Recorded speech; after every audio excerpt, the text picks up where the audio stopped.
everybody. Welcome. This is our December 6th. Oh man, I got coffee on the glasses too. I'll tell you, it's been one of those days, folks. I couldn't get from my truck to here without spilling my coffee. Spilled on your computer too. Spilled on the computer, the agenda. Smells good. Welcome again, and we're going to call this meeting to order. It's the 9 a.m. meeting at the Brookings Council Chambers.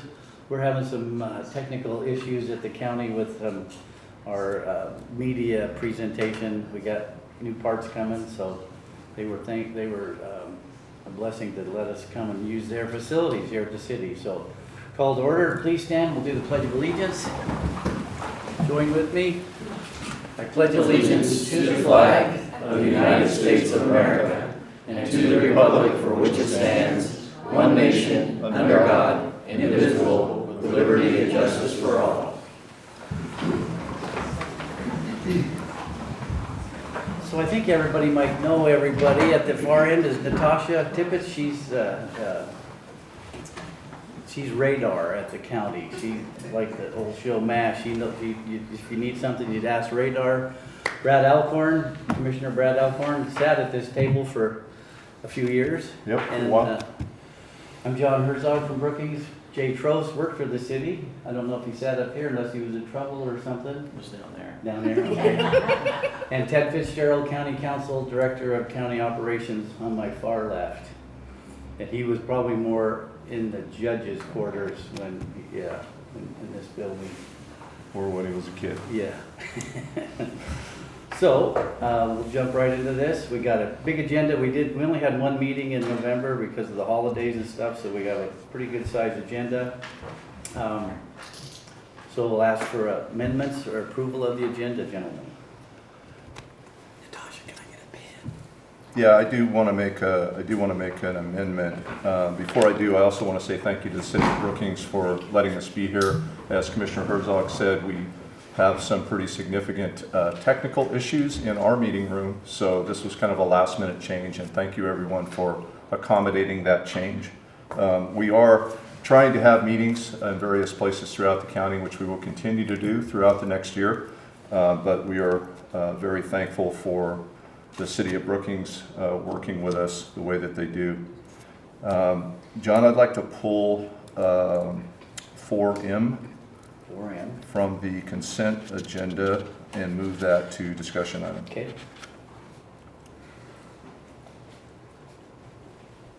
Okay, discussion would be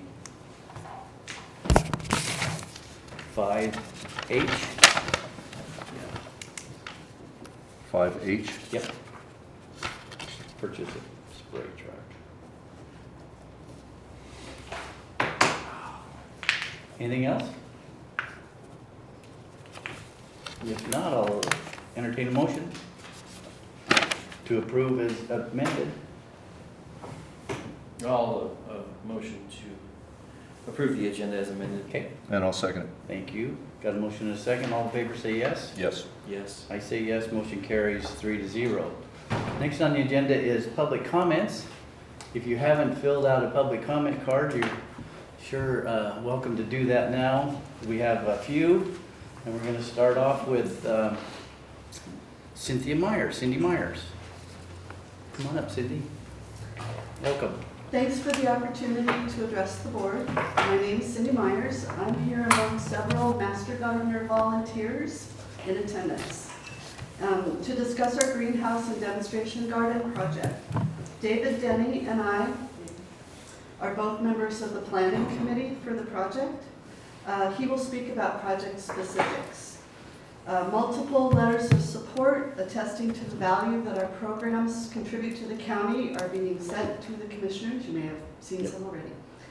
In early 2022, we began discussions with the Fair Board about locating our greenhouse and demonstration garden at the fairgrounds. The Fair Board expressed enthusiasm for the benefits of our project, offers the fairgrounds and the larger community. Together, we identified the area to the west of the OSU Extension Building as an acceptable site, which will not interfere with any elements of their planned improvements. In March of 2022, we received a letter of intent from the Fair Board reiterating their support for the project. Relying on their letter of intent, we have moved the project forward. In November of 2022, we received a land use review and clearance permit from the City of Gold Beach. We engaged a professional engineer to design the structure in conformance with local building codes. We submitted those engineered plans and supporting design documents in our building permit application and received the approved building permit from the county in mid-September. Concurrently, we negotiated the terms of the lease with the Fair Board. We engaged an attorney to draft a land lease agreement, which we understood to be the appropriate type of legal agreement. In late August of this year, this lease document was submitted to County Council for what we understood would be a review of the legal aspects of the agreement only. Meanwhile, over the last year, our team has worked diligently to raise funds for the project. We have raised $145,000, including $78,000 in grants from over a dozen organizations, ranging from All Care Health to Rotary of Gold Beach. $44,000 of our own internal funding, and $23,000 in donations from individual community members. Our team has also volunteered over 800 hours of time on the project.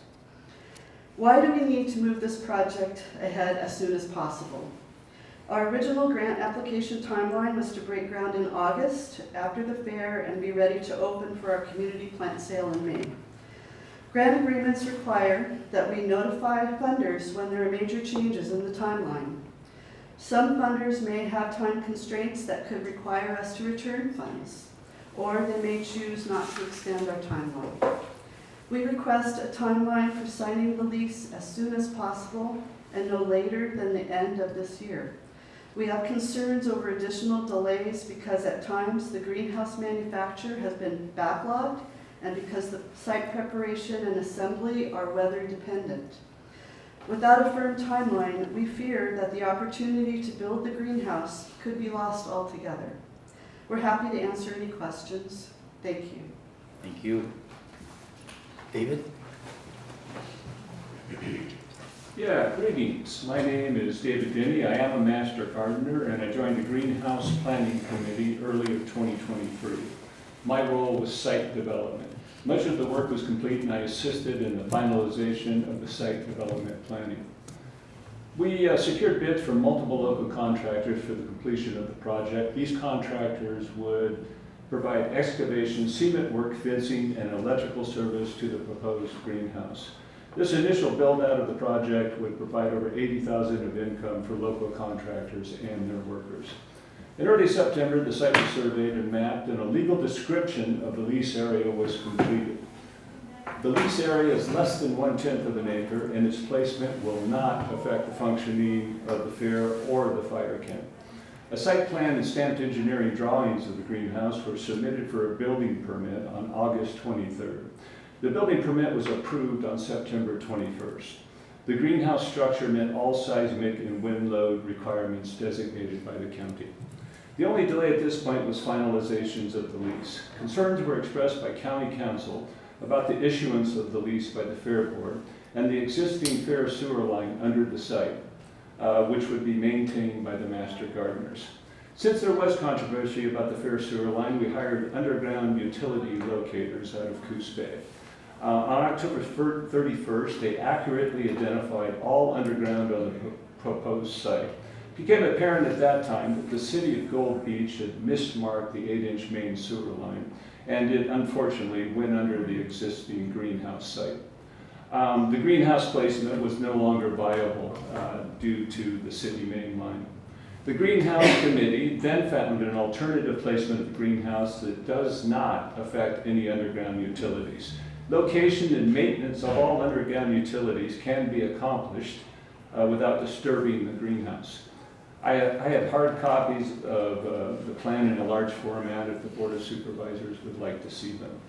We submitted an electronic version of the revised plan to the Office of County Council on November 21st, and to date we have received no response. We would like to submit the plan to the building department as soon as possible. To summarize, the revised plan of the greenhouse avoids all underground utilities, and all utilities can be maintained without affecting the greenhouse. We have multiple contractors waiting to complete the project, which would bring over $80,000 to those businesses. The new greenhouse will allow the annual plant sale to continue and expand. The greenhouse site will not affect the functioning of the fair or the fire camp.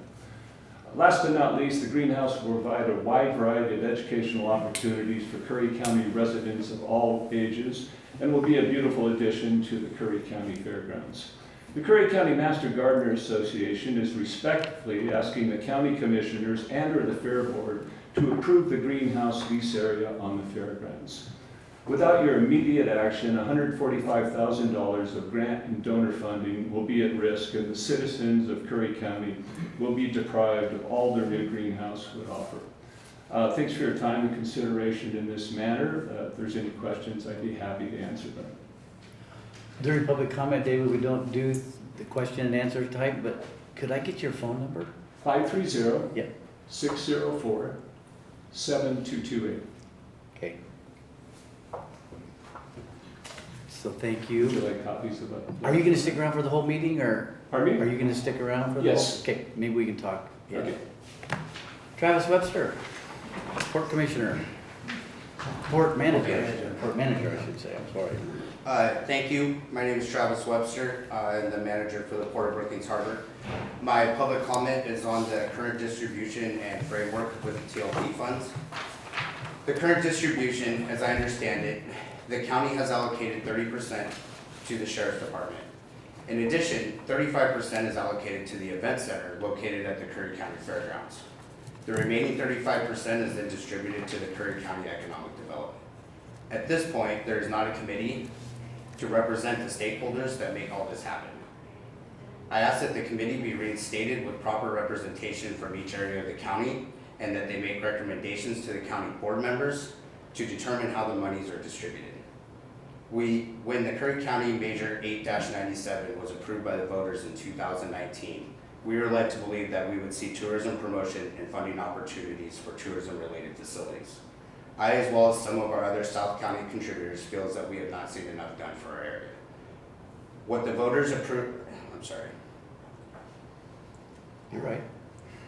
What the voters approved in 2019 has also been amended 3 different times. The county has allocated not only their 30% for the county's of the county services to the Sheriff's Department, but also has given the Fair Board 35% of the total funds. This leaves the stakeholders just 35% of funds raised for promotion and upgrades to tourism-related facilities throughout the county. I feel that if the fairgrounds or event center would like to be considered for any upgrades, that they also submit their ideas to a TLT committee for review. The allocation of 35% to the fairgrounds is a major overstep considering what the voters approved. Thank you for your time on this. Thanks, Travis. Thanks, Travis. Thanks, Travis. And I'm not sure if that percentage distribution that Travis quoted was correct or not. I'm not I'd have sure to either, look but at it, I mean, it's essentially, it's essentially what is Yeah. happening right now. It's close. Yeah, So it's pretty close, but I think it was just, the 1% was off. on it. Well, it's because it's state percentages. The law states that 70% of TLT tax has to be redistributed for tourism promotion or tourism-related Right. facilities. The other 30% is discretionary. However, on top of that, you have the administration fee. And so the administration fees, the small percentage that comes out of the top. So it's actually, instead of 35%, it's like 33 points or whatever. And the Sheriff's Department's more like 28 point something.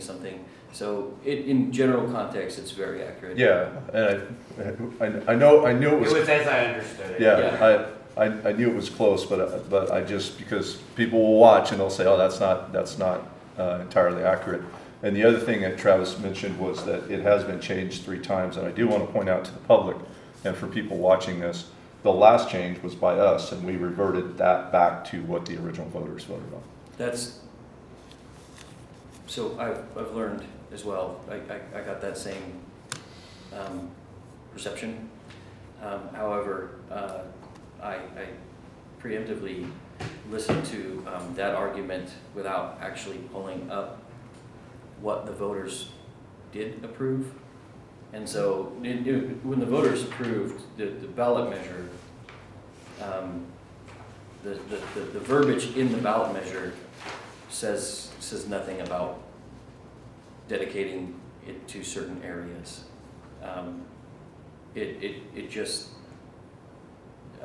70% for county lodging tax collection dedicated to tourism promotion and tourism-related facilities, 30% may be used to fund other county services. This measure may raise an estimated $602,000 for tourism promotion-related facilities, approximately $258,000 for other county services. The tax imposed on the unincorporated areas of the county and not the cities by state law, lodging operations may retain 5% tax collection for their administrative costs.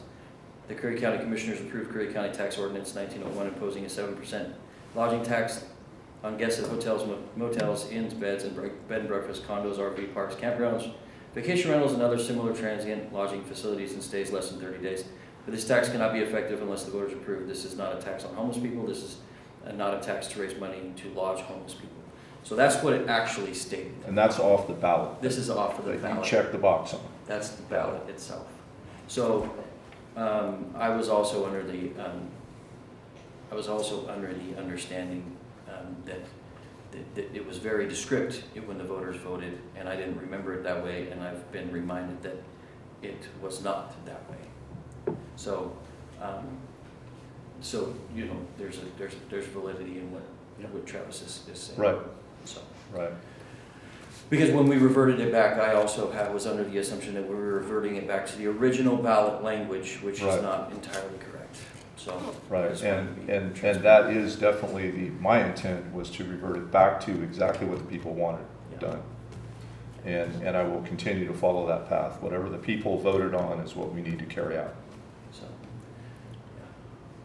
Well, and to that end, what I said earlier about public comments not answering or talking about them, I guess we didn't do that. So if the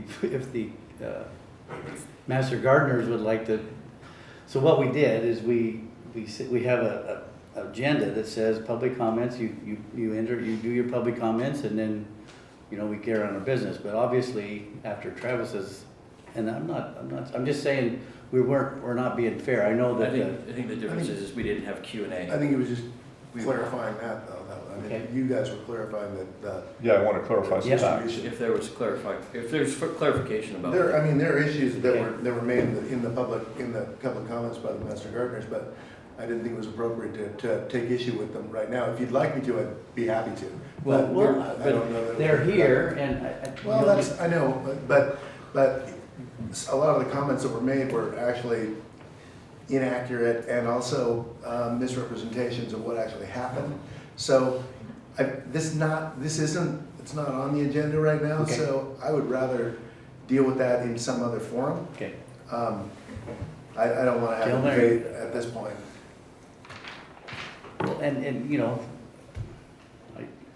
I understand, but I do know that they're here and they want answers, just like Travis did in the public, so we can take that time now, or we can, I mean, is it? Well, they want answers in what way? Well, they wanna see I where. think they've been contacted by the commissioners. Have you talked to them? Spoke directly to. So it's spoke not a directly board, to- it's not a board action issue. Yep. They're well aware of the commissioner's position right now. So, and also the commission, as you heard when we were discussing, or when those statements were made, there were a lot of issues that you heard about the site plan and the work that was done, and somehow it got built in the wrong place, and nobody actually did what is fundamental work for any kind of site plan before it got done. So those issues, when you end up building out a sewer line, that's the thing that those of us who actually do this kind of work try to avoid. Yeah. So, and it is a major issue. When I was made aware of it, I of course didn't discover it, but when I was made aware of it, I pointed out to the master gardener representative that this is a major issue. I was told it was not. So, and that it was easily remedied. Well, I think you know that's not the case. So, really, I don't want to be, Yeah. here's what I want to do. And I've said this to the master gardeners, and I've said it to the fair board, and I've said it to the public. If you want to proceed with a project, there is a process that you go through. And the process will not involve building an inappropriate structure on the wrong place. So if you want to get a permit. Now, what we were told right now is that they have a lot of contractors and they've actually engaged a contractor. And of course, we didn't hear that they went through the public bid process to secure those contractors. But since the building permit is in the name of the Fair Board, which is a public entity, any work that's done on that greenhouse right now is subject to public contracting requirements. I've pointed that out to people as well. Basically, pretty much everything that's been done on this so far has been done wrong. So if people would like to start listening when I talk, then we can move forward. But we won't be doing it in a public forum. I hope everybody understands that if they'd like to contact my office, but really what I'd like to do, all of this, I wasn't consulted about any of this stuff, the Fair Board was. Now, you've had recent meetings about the Fair Board and the leadership thereof. I don't blame the Master Gardeners, because the Master Gardeners were not talking to people who know how to bring projects forward. But I'm not in that position at this point. Right now, there's something between me and the Master Gardeners, and it's the Fair Board. So until the Fair Board is able to coordinate with the commission and with me, then I don't see anything going forward at the fairgrounds until that's resolved. Well, and I think agenda item 5D, 5D is to discuss the Curry County Fair Board, and that's what I plan on discussing today, is the Fair Board, which is what is really at issue. Yeah. While I certainly respect and appreciate the Master Gardeners project, I do think it adds value to the community. I do think it's got very sound educational purposes, absolutely. And I 100% support the good work they do. The issue that we have today is what has happened at the fair with the Fair Board, the leadership, and the situation in respect to liability that the county has been put in.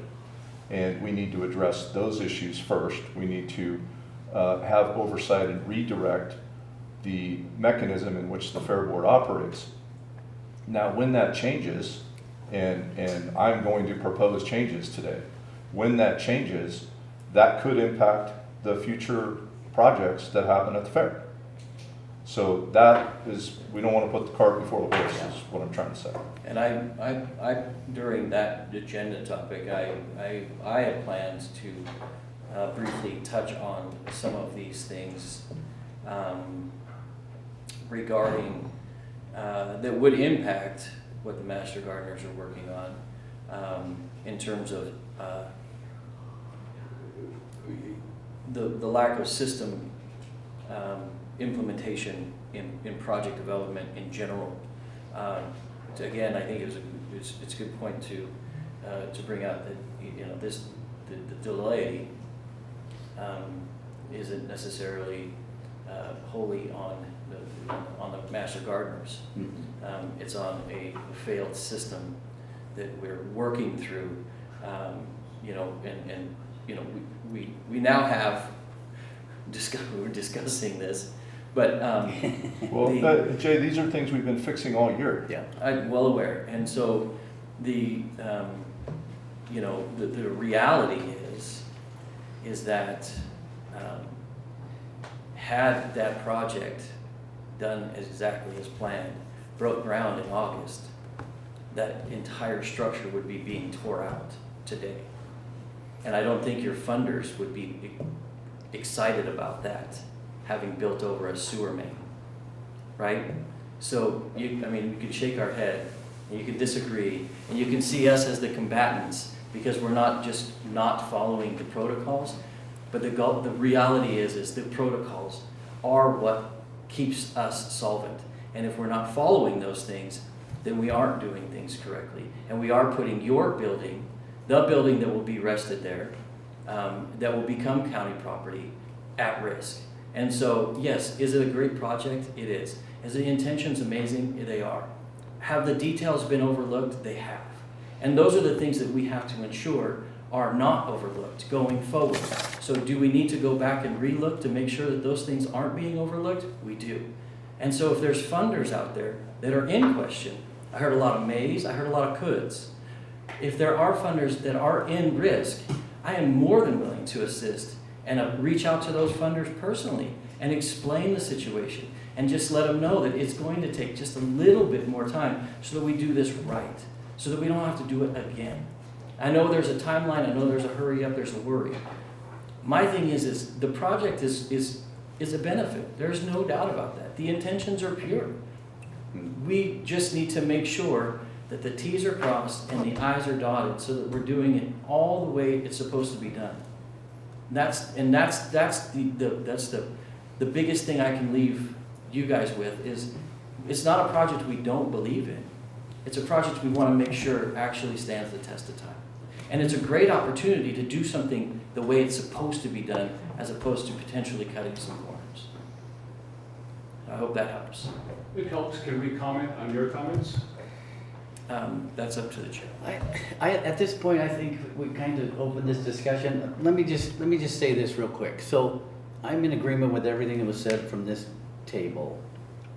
You're here today because it has to come before the three of us to get approved. And that's where the disconnect was. So you guys took it to the Fair Board in 2022 and the process started. Well, I would have loved to have been notified of that process, or all three of us, the three commissioners at that time, to say, this is what we're doing, it's eventually going to come to you. I'd like to be kind of notified at the beginning. You know what I mean? Does that make any sense?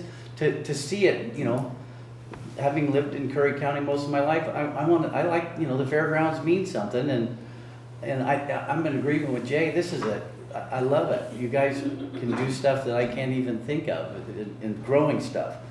But just for it to end up here and we weren't involved from the get-go or even notified, that's where I think the disconnect was, and that's what we're trying to solve as a commission. Am I? Well, the involvement in a normal scenario, your involvement would be very minimal. In the scenario that I have just heard, I was told that you got a building permit from the county building department. Yes, we did. Correct. That was inappropriate because you got it in the name of the Fair Board. It wasn't your fault. That was what they recommended that you do, I assume. But when it's in the name, We applied as Curry County Master Gardeners, and the building department issued it in the name of the. because they're the owner, because you don't have a lease, right? So these are all things you shouldn't have applied before you had a lease. You got the cart before the horse. And the lease is not, I also heard that you hired a lawyer to write a contract, okay? The thing that I got is not acceptable as a county contract. I make those decisions about what's acceptable as a county contract. I'm the county attorney. No one else is. If I need assistance, I contract with other law firms to help me on that, okay? But I'm not looking for random third parties to come in and submit documents that then don't conform to normal county providence. So those are all issues that when I look at that and I'm informed of how things are going to go, that's not how this works. That's the way it works, is that we work together. Now, right now, that building has to be built subject to public contracting requirements, which will make it extremely expensive. Now, I heard two things earlier. I heard that you hired a designer to design the greenhouse, but it's coming from a factory that builds it. So who was your designer? It's an independent engineer that was hired by the greenhouse. So you went through a greenhouse company. Okay, that makes more sense to me. That's normally the way that it works. But to be honest, you contracted with a greenhouse company, and they used an engineer to determine the wind load and so forth, which is a legitimate and major concern for that site.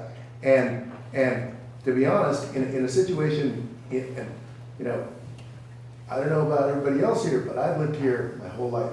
I've lived in a place called Windy Gap, okay? So Windy Gap is really windy, but it's hard to keep up with Gold Beach when it gets to blowing. So when I look at things, and I just like to do things right. And I also like things to not blow down. My father had a tendency to build things that didn't necessarily stay up, but he was an inventor and he made some mistakes. But I learned from that because I got to clean up a lot of big messes. So I found that using the right engineer that's invested in a situation, and that pays big dividends. Now, at the fairgrounds, they've got Civil West Engineering, right? In my experience, if I can use a local firm to actually give an opinion on a thing, that pays dividends. And because they have a reputation, and also they're assuming liability when we do that. You won't get the same you won't get the same kind of coverage if you're just using that engineer. But I mean, you're the one from the company. But these are all things that I'm good at helping with, right? So what I like to do is I like to be involved in these projects. I've done them a lot of places in Curry County. I've done them in Washington. I've done them in various places. And if I can be involved, I can contribute. Now, I wasn't involved, and I wasn't. No one. I was actually kept out of not just your loop, but other loops at the fairgrounds, which resulted. Some of you may have attended some of the recent meetings, and there have been some fairly substantial oversights and malfeasance regarding management and direction of the staff and handling of events and so forth, which expose the fairgrounds to substantial liability. So when I find a situation like that, and trust me, in Curry County in my life, I've found a lot of that over time. You walk into a thing and you have people that are they're not either aware of the rules, or perhaps in some cases they don't feel that they're bound by the rules. Those rules are mostly in place to protect us. So that's why. Can I speak, please? I just need to correct one thing. Okay. The reason that we did not go to the county for the lease originally was because you guys were in the middle of your hacking. Okay, yeah. And so my understanding is that we reached out, we didn't hear anything, and so to speed the process along, we engaged an attorney to draft a lease agreement that would be appropriate. We're sorry if it isn't the appropriate lease agreement, but we did our best, and I guess I don't appreciate being scolded. Well, I think here's part of the issue. Is we're trying to redirect this flow back into a correct direction, and I think that the view is that in trying to redirect it in a correct direction, it's combative, in which it's not. And now if you make it combative, it's not, it won't be conducive, it won't be productive for anybody, right? So what we're trying to explain is, at the end of the day, right, the master gardeners have raised a lot of funds to build this building.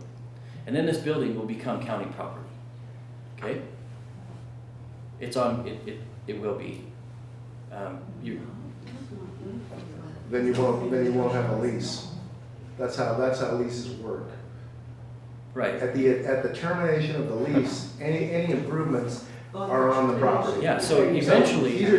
These are conversations I would like to have with you. So my thing is, so eventually, over time, right, this building would become a county responsibility, a taxpayer responsibility, right? And we've had a lot of different projects in this county where incredible people put together incredible efforts to build amazing things. And then that group goes away, and it becomes a public responsibility at that point. So when you look at it through the view of that, then yes, we want to make sure that the T's are crossed, the I's are dotted, that this facility is not going to become an unforeseen burden on future generations, right? And so making sure, going through the engineering piece, But just because we had a cyber event doesn't mean that we still aren't responsible for crossing our T's and dotting our I's. So it doesn't provide an avenue to say, well, we can skip those pieces of it. And She said she contacted you and we never heard back. So we Respond to that. We proactively Okay. provided a document for your review. No one came and talked to me. No one. We thought the Fair Board was communicating with No you. no one came and talked to me. Well, therein lies the So- problem, so- because the so- Fair Board, they weren't communicating with us. So maybe But I you're know. not to blame us. Well, and that- No, we're not blaming And- anybody, I man. think I said that. And, Actually, I said that several times. I'm not really taking that. And Okay, so, well, I did say that the reality is, Well, you I know said what? specifically. I'm gonna leave it at this. Hold on, just a second. I'm gonna leave it at this. Okay, this is, you're viewing this as combative. That's not a great step right now in our relationship moving forward. I certainly at this point do not have the confidence, because it's already becoming combative when we're just trying to redirect it going in the right direction. I don't have the confidence to move forward right now with this group in a long-term partnership when it's already at this point, when we're just trying to get it going in the right direction. Now, I didn't know it was at this level. I have received all of your emails. I have read all of your emails. And it's not an issue of blame. It's an issue of oversight, lack of communication, right? We've been working hard to correct some of the wrongs. That's what it is. And we're trying to fix those. But if you view that as being combative, then it's going to be a very difficult partnership moving forward. and I think you just identified the problem. The Fair Board didn't contact us. No one came and talked to me. Yep. No one did. And we need to fix that. We need to correct that. And we need to fix that before we move forward with committing to anything that's going to be long-term effects of taxpayer money. When we get to animal control, which we are in big trouble on, and we start talking about that, you're going to hear during that report the impact of a decision from the long time ago, previous Board of Commissioners, that has had on animal control by giving away a building.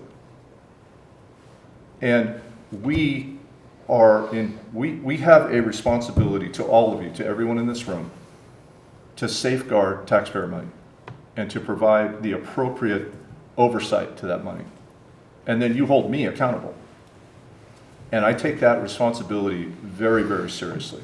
So anything that's going to be long-term, anything that 3 Board of Commissioners from now is going to be dealing with, I need to be very sound in that decision. That's what the people want, because that's first and foremost to me. And it's the best decision for the taxpayers, for the people's money. And that's our position. I love and appreciate all the work you guys do, really do. The stuff you do with kids, amazing, amazing. And I think it's great. But we have to follow the right procedure. We have to follow the right protocols. There's a reason that all this stuff is in place.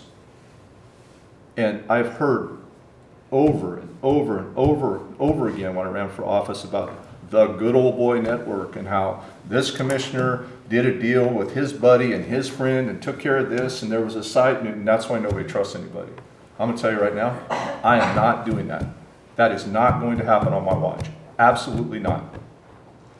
And that's why we've got to right this ship and get back to what we're doing. We have been fighting and struggling to do that all year. And it's like every department, literally every department in the county, we have had to address similar issues. And we're fixing them. We've made a tremendous amount of progress. We're almost there. So we love what you're doing, and we apologize that it got to this point, but bear with us, please, and we're gonna get it. And, you know, Jerry Herbage, I know he's one of your master gardeners. We love Jerry. So I know he knows where the courthouse is. I know he could have came but we can't go back, right? So we can't go back even a couple minutes ago when somebody thought they were getting scolded. So that's over. Let's move forward in a positive direction. And there we go. I like it. Make that put them together. Does that make sense? I know you guys wanted to have it done correctly, and that's all we want, and so moving forward, that's what we're gonna do. So I appreciate We you. had every intent Yep. of doing everything correct I know, on I this know. project. And we had no intent of becoming combative Nope. with you guys at all. And, Um, yep, We understood. understand cooperation is the way to get good projects done. Yep. And it's just extraordinarily frustrating I can imagine. and disappointing, all the work that we have put into this, to be told at the very end that we haven't done things right, we haven't done our engineering right, we have tried to do everything correctly in accordance with what needed to be done. So, Okay, yes, I we understand would like that. to move forward. My issue is that when I speak, I am speaking factually. That's why I want it to have to be done right. There are issues, for example, my perspective in this regard, I represent the landowner. I've done many leases like this. For example, right over here, Ray's Food Place, they had all kinds of stores all over Oregon and California, and those are all leases, right? Every single one of those. When you do the Exhibit A, the property description, that also includes doing locates and doing all of that. You engage an engineer to make that happen, right? And that's how it's done. That's how it's done professionally. Now, in a situation like this, they didn't know that, but it would have, in Gold Beach also, they don't have a map of that. So how do we do that? We have to go in. You have to go in and assume that you're working in the 1800s, right? So you got to go in and you got to and you guys already went through it. They said, no problem. And then I called the city, and they're like, oh, I think there might be a problem. And then everybody started talking, and then months went by till we finally get somebody on site to locate that. Now, that's a thing that we need to address, right? And now it's been addressed. But that kind of stuff, what we should have done was way back when, before we even started talking about it, do all that wrestling match first. And then you know what you're talking about and where you're gonna put it. So I guess it's a little bit, this is just kind of the way things happen in Curry County. There's a lot of that goes on. Travis, do you still have that Coast Guard boat? No. So we finally got rid of that. So some good-hearted people years ago, 27 years ago, got a Coast Guard cutter, 42 and 41, I think. I can't remember, 41 and 42, and it was a really cool boat, and they got it, and they brought it down, and they built this incredible thing, and it was an incredible attraction, and then the people, they hadn't quite done all their homework. They got the Coast Guard to donate the boat to them, and they were gonna maintain it, but it turned out that the federal government can only donate a Coast Guard boat to another government entity, so they donated it to the port. And no one really told the port. And then it turned out that the boat needs to be maintained on an annual basis like it's ready to go to sea all the time. So this was an incredible expense for the port that no one had checked on. And I think we finally got it back to the digs. Maritime Museum. Yeah, so we finally had, and then we had to ship it up, and I mean, thank you, it was so great that it finally left, because we didn't want the boat to, you get yourself in some serious trouble. You don't do that with federal stuff. But that's why we have to be careful as we go forward, and I'm happy to work with people, and if I'd been made aware of it, I would have been able to help you more, but there was a disconnect on that. And also, I do have to say, we did have the cyber event, and it was a major scenario. And we're up and running, but please be advised, we had some attempted intrusions over the weekend. So people aren't stopping on that either. They're continuing on, and anyway, but we finally are in a place where we have backups on that. So hopefully we can move forward. In all fairness, Mr. Fitzgerald, I think everything we've said is in fact factual. And I think we can back that up. The engineering was correct, and it was submitted to your building department, and your building department approved it based on that engineering.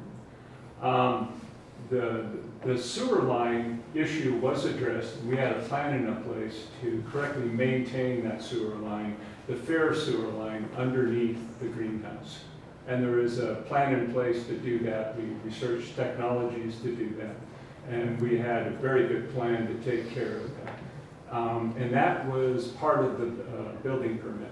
That was stipulated on the building permit, and we came up with a plan to do that. I read the building permit, and there was no detail on that. Just Yes, said it was written into the building permit. It was mentioned that you were made aware of it, and that's Yes, actually we not were what. made aware of it, and we needed to maintain it, is my understanding. Right, exactly, I would never accept that. Secondly, we had the city completely had incorrect marking of their sewer line. We had no idea until literally a few weeks ago that the sewer line was in fact Exactly. 100,000. In fact, we discovered that, sir. Right. We discovered that. I said I didn't discover it, I was made aware of it, but Right. it's a serious issue. It is, and we punted, and we gave you another site that completely avoids all utilities, and we would please like that address. And I do have the maps, and they can totally be maintained without affecting the greenhouse structure in any way, shape, or form. And I can, Mr. Herzog, afterwards, I'd love to show this. Yeah, we'll talk about this later. We haven't even, but thanks for coming. Our master gunners are leaving to do education with the school garden, Yeah. by the way. Thank you. Yeah, we will address that, and let's move forward in a positive fashion, and appreciate everybody coming. So with that, we're gonna go to consent agenda, and I'll entertain a motion to approve as amended, moving, We already did that. no, I think we approved the agenda, but we gotta Now you gotta approve the consent. agenda. approve consent with the move of M to discussion action. So if I could, I'll move to approve the consent agenda as amended. all right, Second? got a motion and a second, all in favor say yes. Yes. Yes. Motion carries 3-0. Discussion, action items, credit card policy. Page 118 of the packet.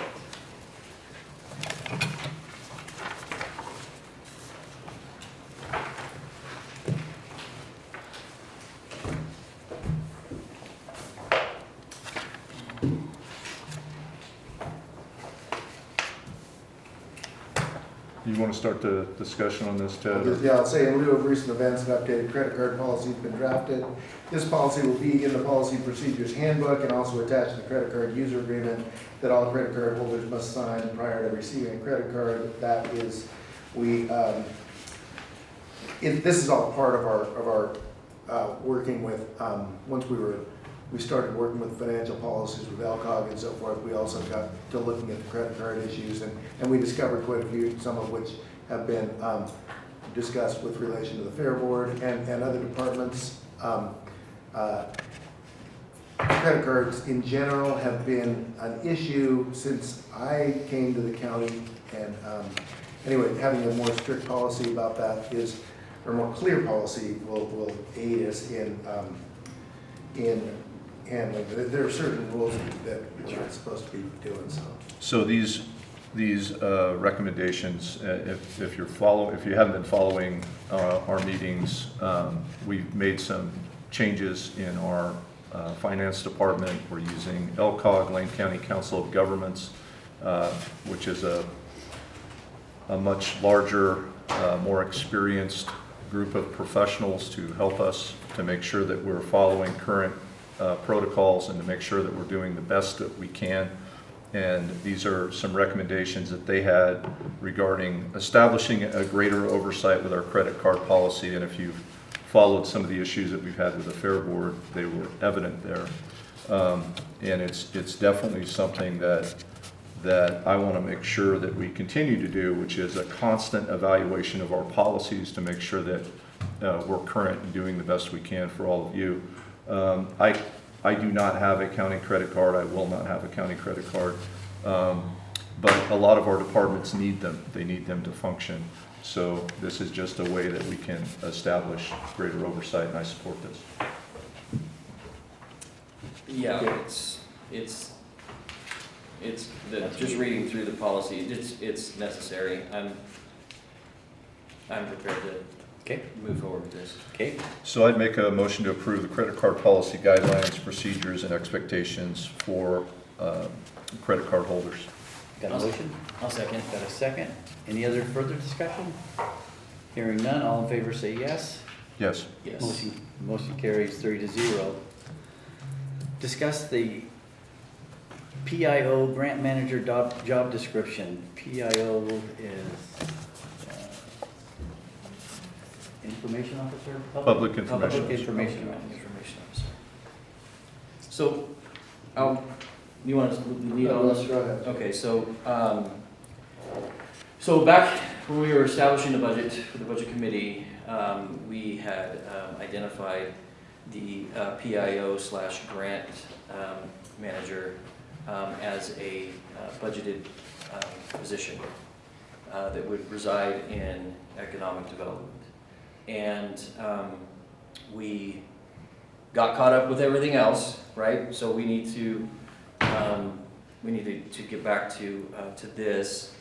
And so Ted's office has put together a job description, and so I think what we need to do is evaluate this job description.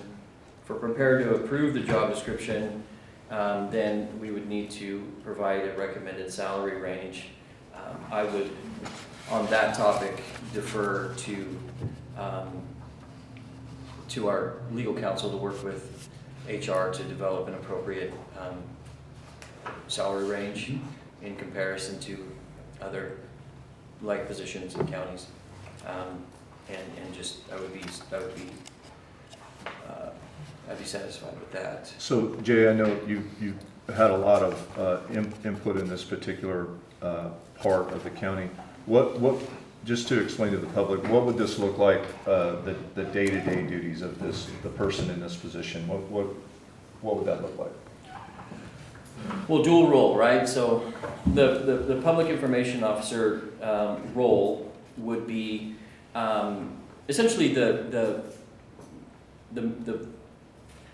they would be at the funnelhead of communication from the county out to the public, making sure that meetings are appropriately noticed, or not noticed, but reported on. For instance, we have department head meetings every Thursday morning. So right now, our BOC executive assistant takes notes and sends that out. This person would take those notes, summarize them, and then be able to put out maybe a press release, so that the public can see what the department heads are reporting on each week. They would assist with other different press releases to keep the county citizens abreast of current ongoings, regular ongoings, and potentially emergencies. Right. So for instance, when you were working in the capacity of emergency manager, they would have been your right-hand person, ensuring that you're not having to be taken away from the emergency to ensure that things are communicated out to the public. Right. They would be handling that. And so that's would be the public information officer role. And then the grant manager would, obviously it is what it's titled, right? So because we have so many departments, and all of these departments they work somewhat independently, and they're going out for grants, and then we have to have somebody have oversight of these grants, administrator of these grants, ensuring that we're meeting milestones and timelines, etc., for reporting requirements. And right now, a lot of that goes through the treasurer's office and finance, which is it's a difficult task to stay on top of, especially when we have multiple departments going out and getting multiple different grants. The other, and probably more advantageous part of this is they will also have the capacity to go out and seek out grants. You know, it takes a trained person to be able to go out and identify what potential monies are out there that could assist our county. And you know, a lot of times if there's not somebody dedicated to that, we have somebody right now who oversees a current grant, but right now we don't have anybody who goes out and actually is looking for opportunities for our county to apply for. And that in itself should pay dividends, right? This is a position that essentially should pay for itself through grant administration in a 1 to 2 year runway. It's just one of those things where we have to get it started. Yeah. And so, you know, thinking long term, I do see this position as being extremely advantageous for the county and the community in a whole. Yeah, especially from a grant perspective. Sure. All righty, I'll entertain a motion. Oh, you got anything? I'll move to approve the job description for the PIO/grant manager, and would direct county administrator to identify an appropriate salary scale. And I'll second. Got a motion and a second. Further discussion? Hearing none, all in favor say yes. Yes. Yes. Motion carries 3-0. Next thing on the agenda is a letter of support for expansion of the Smith River National Recreation Area. We sent a letter out a few years ago, and Senator Merkley's office contacted me again because I was the only one of the previous board that was still here, and they just wanted an updated letter with the two new commissioners and myself. And it's kind of like what we did, saying we wouldn't have any mining on the Hunter Creek and all that stuff. So, any questions, gentlemen? Yeah, how much of the Smith resides in Curry? It's a really small It section. starts, right? It starts in Curry County, but mostly. One fork. One, okay. Okay, so we would Val probably know more. we would essentially be assisting a letter to protect that portion. Yeah. Okay. I'm good with that. And what's your motivation for it? Just what kind of mining are you talking about? Any type of mining. I mean, I think it's more So than. historically, I guess you'd probably be That nickel mining or something, you know, that. because I do know that like the Gardeners have a mine up there, so I guess you can put them out of business. I mean, you got Curry County residents that have actually had historical uses of this. Well, and there's been and mines on the regular Smith River, I mean, not mines, but It's dredging new. and New, New, not, Okay. not existing. okay. And those that have no private lands in them. Yeah, most of them don't have private lands involved. They're claims that are on public land. Yeah, so this would just be no new mining. yeah, no And permanent ban on so new what's mining. what's the benefit of that? Well, according to this information, it's preserving the salmon and steelhead fisheries, downwater drinking water, etc. Downstream drinking water. That wild rivers. Have they ever, I mean, I was involved in drinking water issues on the Smith probably 20 years ago. You know, Smith River's an interesting river. It's the clearest water, some of the clearest water in the world. Kind of like the Chaco. No. Want to know why? More like the Elk River. Want to know why? No, it's actually not like the Elk River. It's because it's full of heavy metals. Because it is a mineral-rich environment, and those heavy metals come out in the water. I mean, would you agree with that, Val? Yeah. Yeah. So I mean, I think Would mining those heavy metals out of there change that? It would be clear. No, you wouldn't have it, you would, I mean, the reality is that I look around this room and I don't see anybody who's from Dogami, for example, which is the state organization that regulates mining and gravel extraction and all that stuff. Yeah, I mean, if you want to get on board with Senator Merkley expanding wilderness areas and limited use areas, then do that. But I think you just need to know what you're actually doing. And I don't know that you would be helping anybody. I do know that any mining that's approved these days in the United States, we mostly have our mining done elsewhere where we can exploit the environment and the people that are associated with it. But in the United States, it's pretty safe. So I think, I mean, but it's up to you guys. If you guys want to do it, good. Well, and we could table this and have somebody from Joe Manchin and John Barrasso.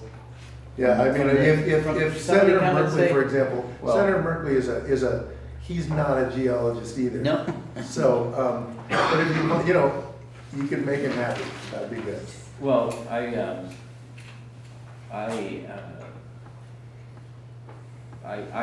honestly say I'm very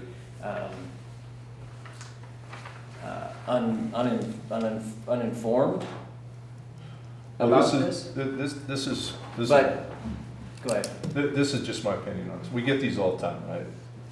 A request for a letter of support for various things, and we trust the person behind it, but we don't do our due diligence enough in verifying things.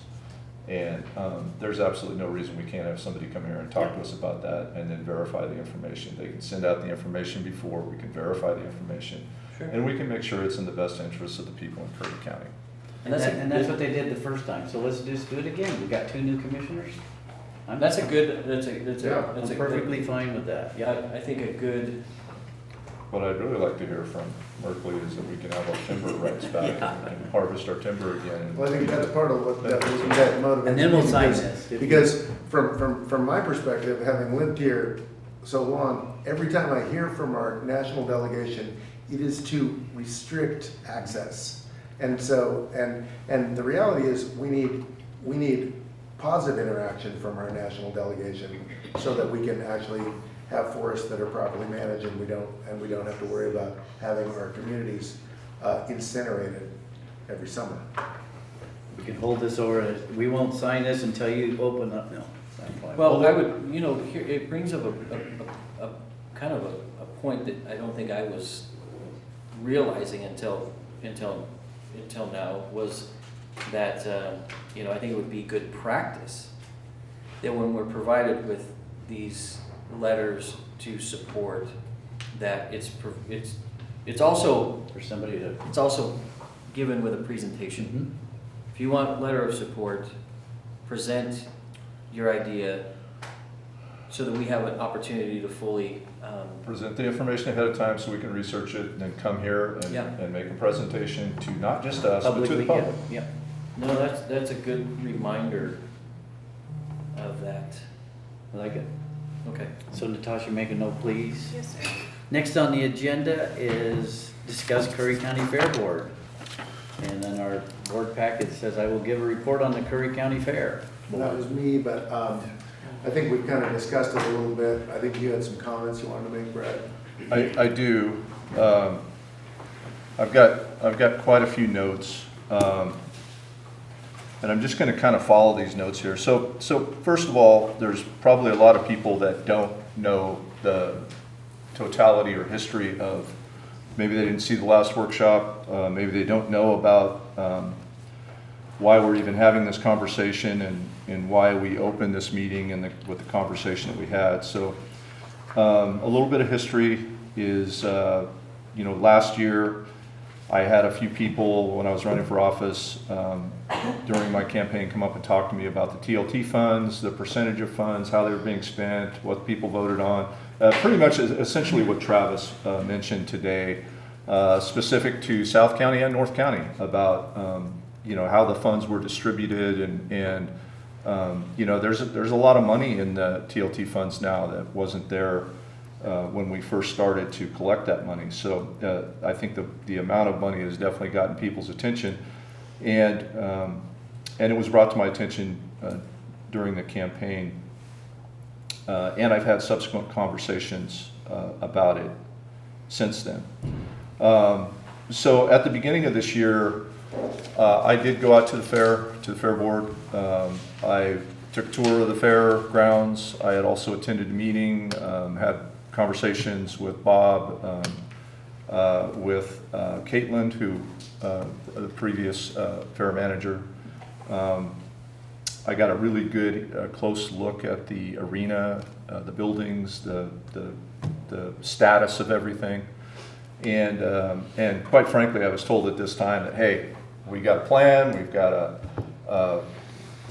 our stuff together, man. We've got we're following the rules, we're following the protocols, we're doing all the right stuff.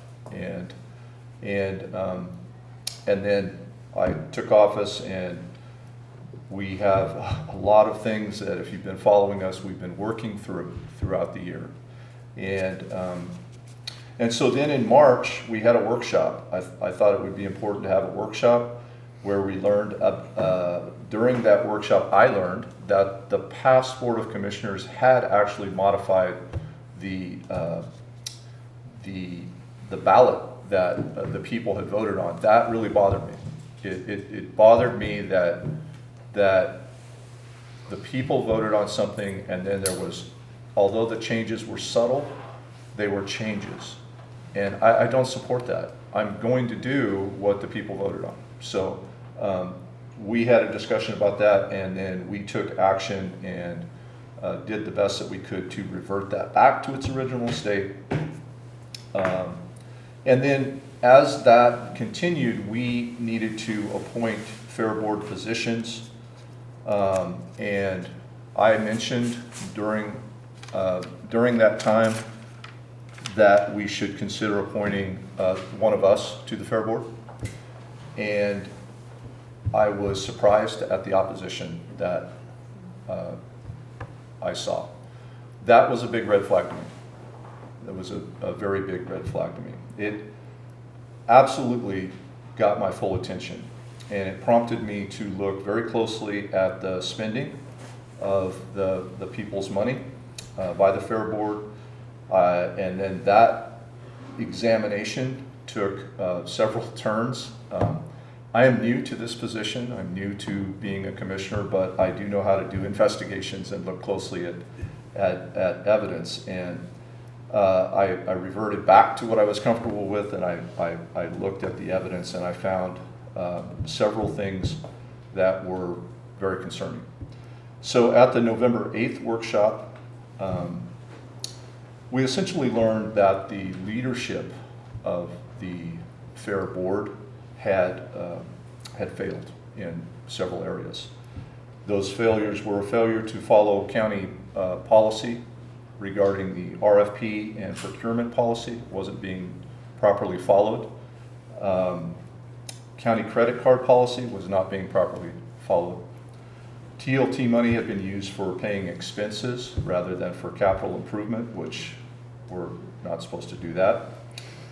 We uncovered several OLCC violations, which really puts the county in a lot of liability.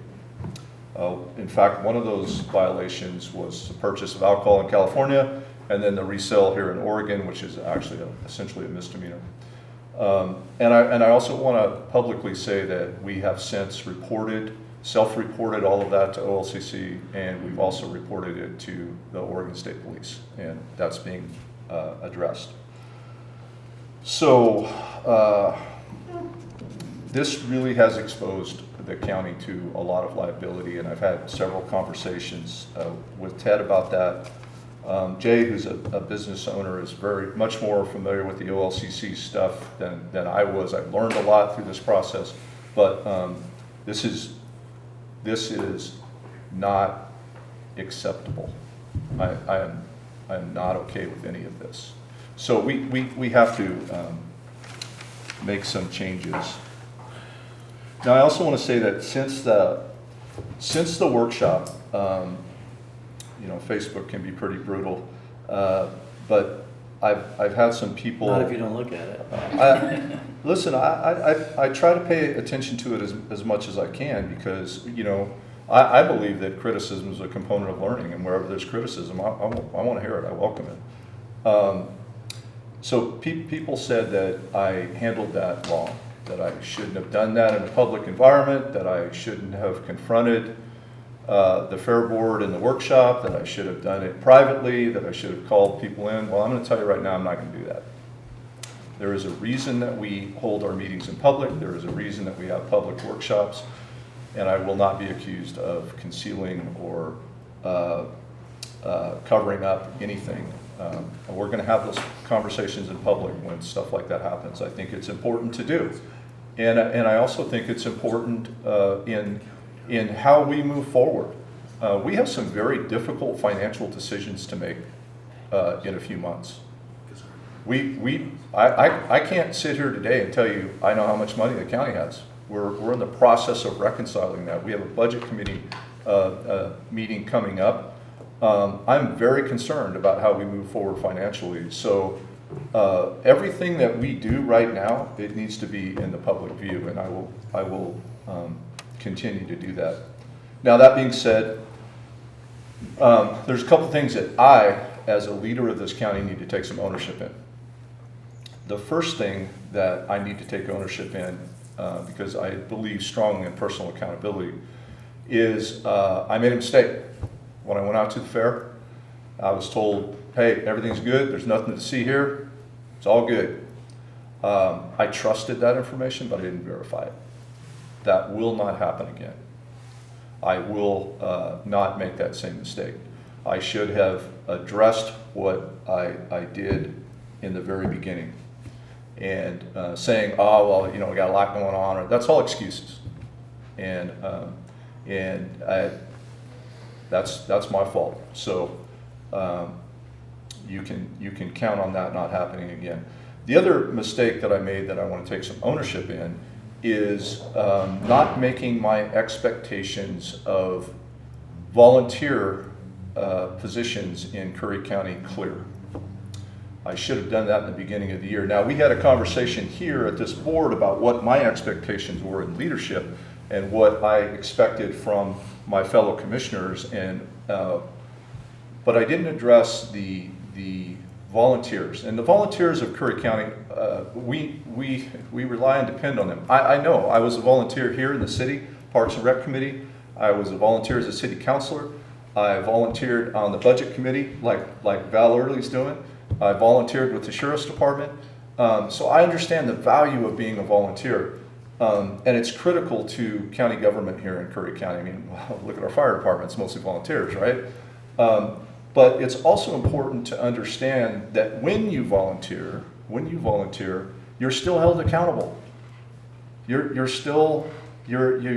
you're going to volunteer, you need to accept the responsibility of the position you're volunteering for. And I should have made that expectation extremely clear. You're going to have to work. With me, you're going to have to work, and I'm hard to work for, I'll tell you that. I expect you to follow the law. I expect you to follow county policy. And I also expect you to do what is ethical. And I expect you to hold me to those same standards.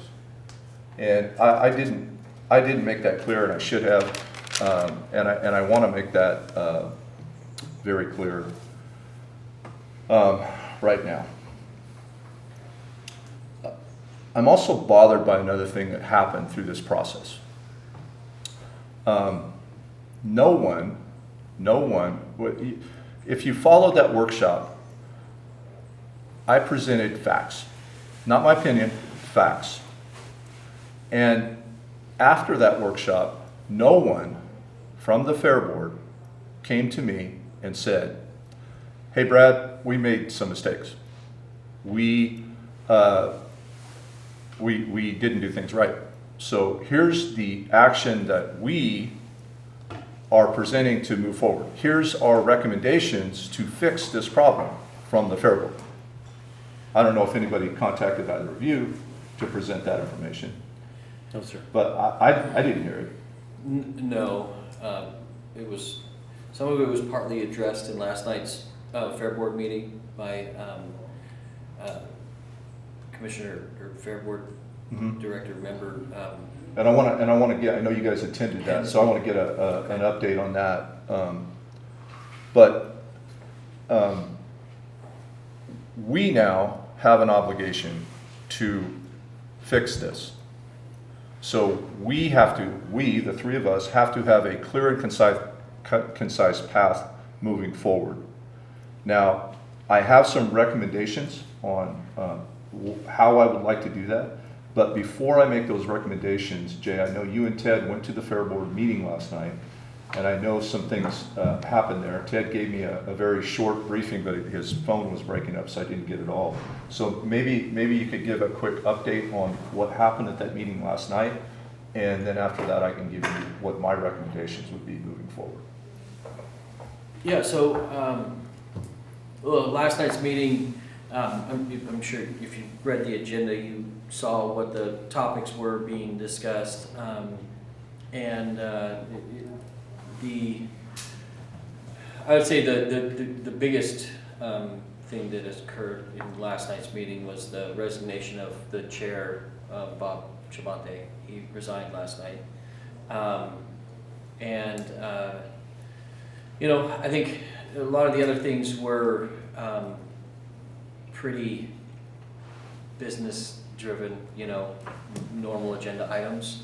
I did in my liaison report, you know, they were purchasing a tractor, wanting to purchase a tractor. When I saw that claim come through, I asked to see, because I wanted to ensure that the procurement process was being followed, teaching opportunity essentially.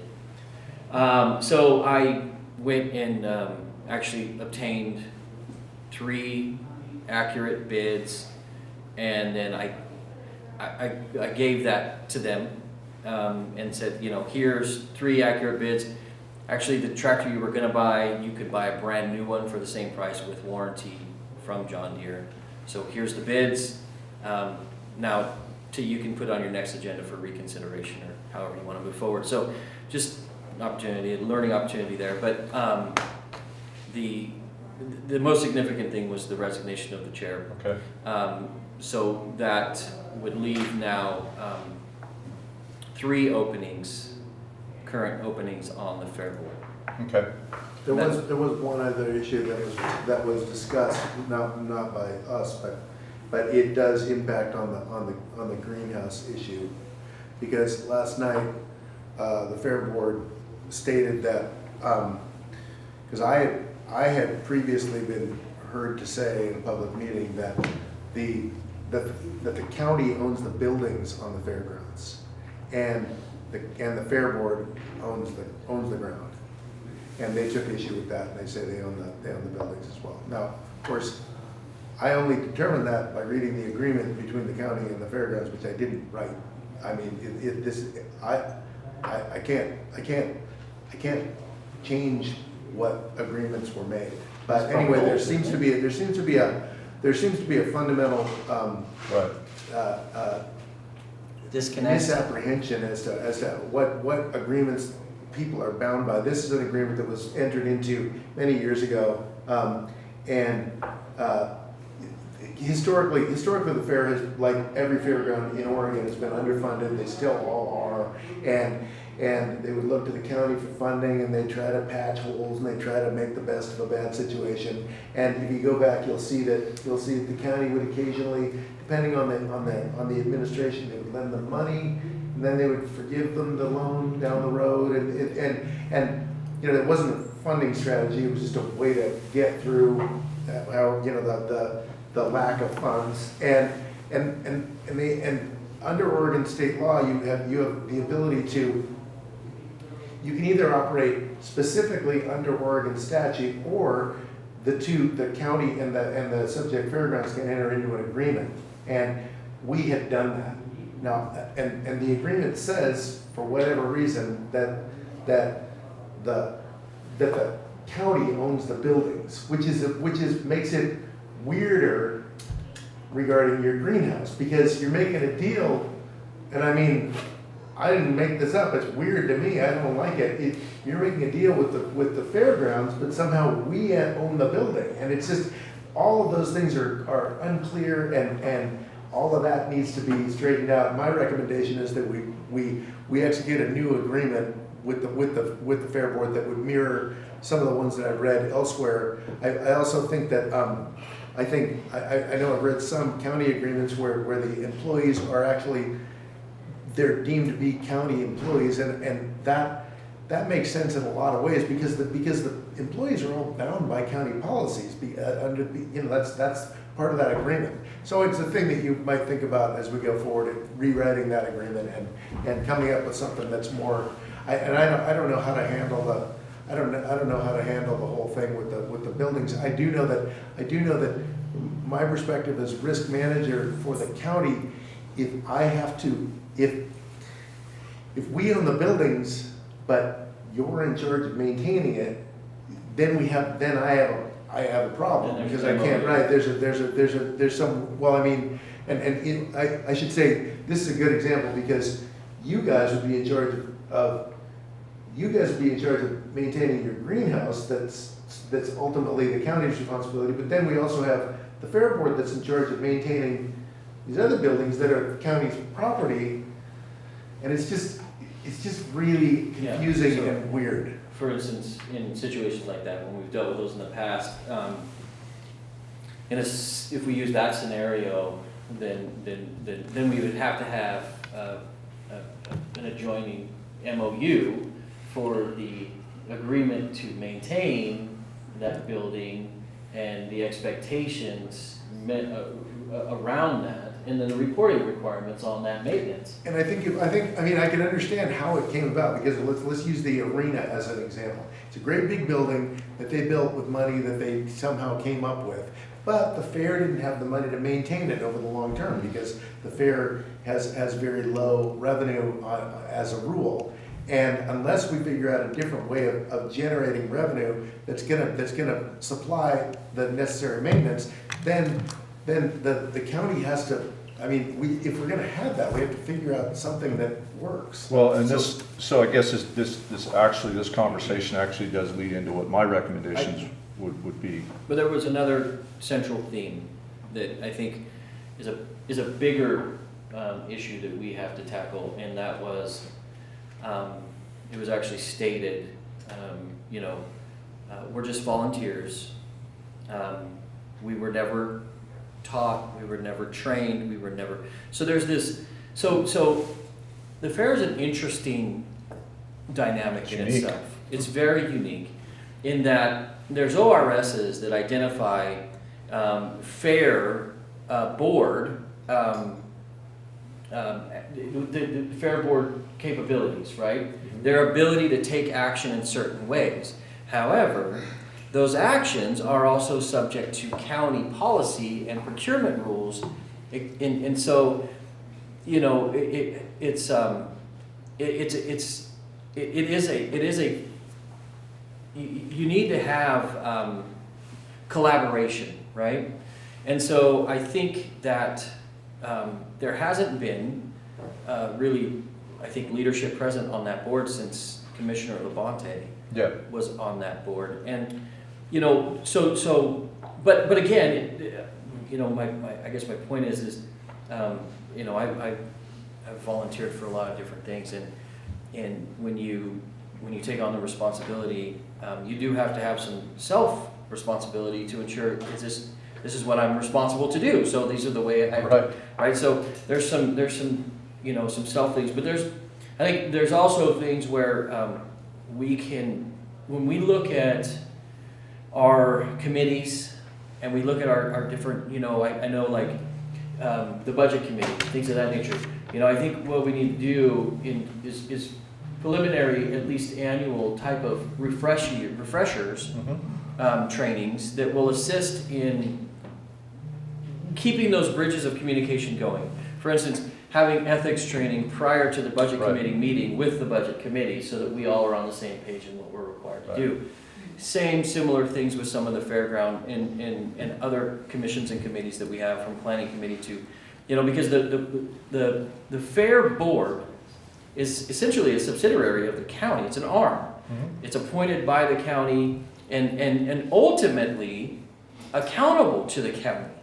And so I think there was, here's the thing, and it's been pointed out today, right? Nobody likes to be told that they did something incorrectly. Whether it was intentional or unintentional, nobody generally likes to hear that. Now, some people thrive in that because they want to learn and grow and be better.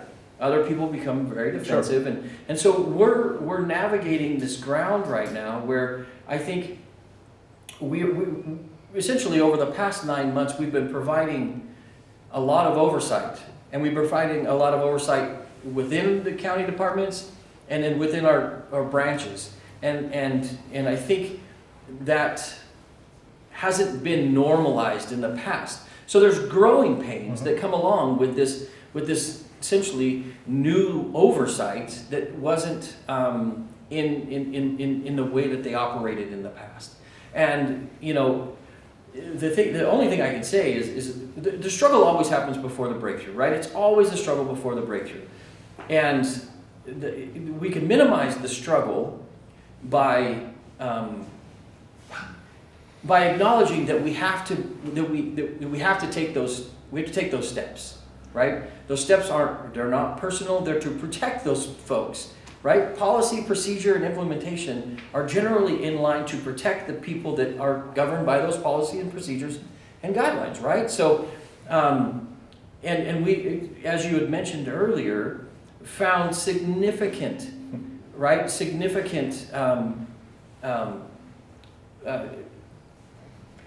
failures in those mechanisms.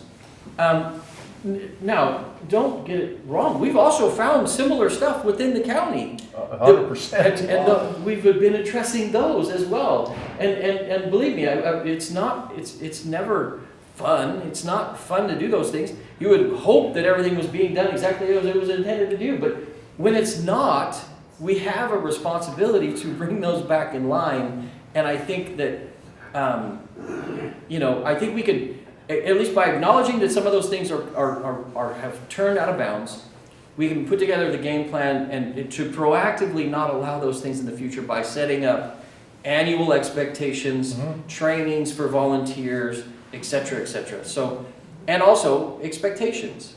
Yep. And I couldn't agree with you more. In fact, the first recommendation I have is that not only does the Fair Board receive ethics training and other training, which we can have Natasha coordinate, set up, be part of, but I want the Planning Commission, I want the Budget Committee, I want all of our committees to go through that ethics training. In fact, at AOC, when I was there a few weeks ago, that's going to be something that the state's going to mandate, and they're going to help provide and assist us with that training. And again, Natasha can set all that stuff up, but and I want one of us to be in those trainings with them, making those expectations clear, so that there's no, we don't lose sight of the direction we're going in. You were very articulate in setting up the two financial analogies that we're facing, the two financial cliffs, one being the general fund money and one being the road fund money. Those are coming, and we have to have this house in order if we're going to have any success in dealing with those. And it definitely starts right here at this table. And so that's one of the recommendations that I have. The other recommendation I have is that we need a lawyer on the Fair Board. I'm not saying long-term, but right now, immediately, we need a lawyer on the Fair Board.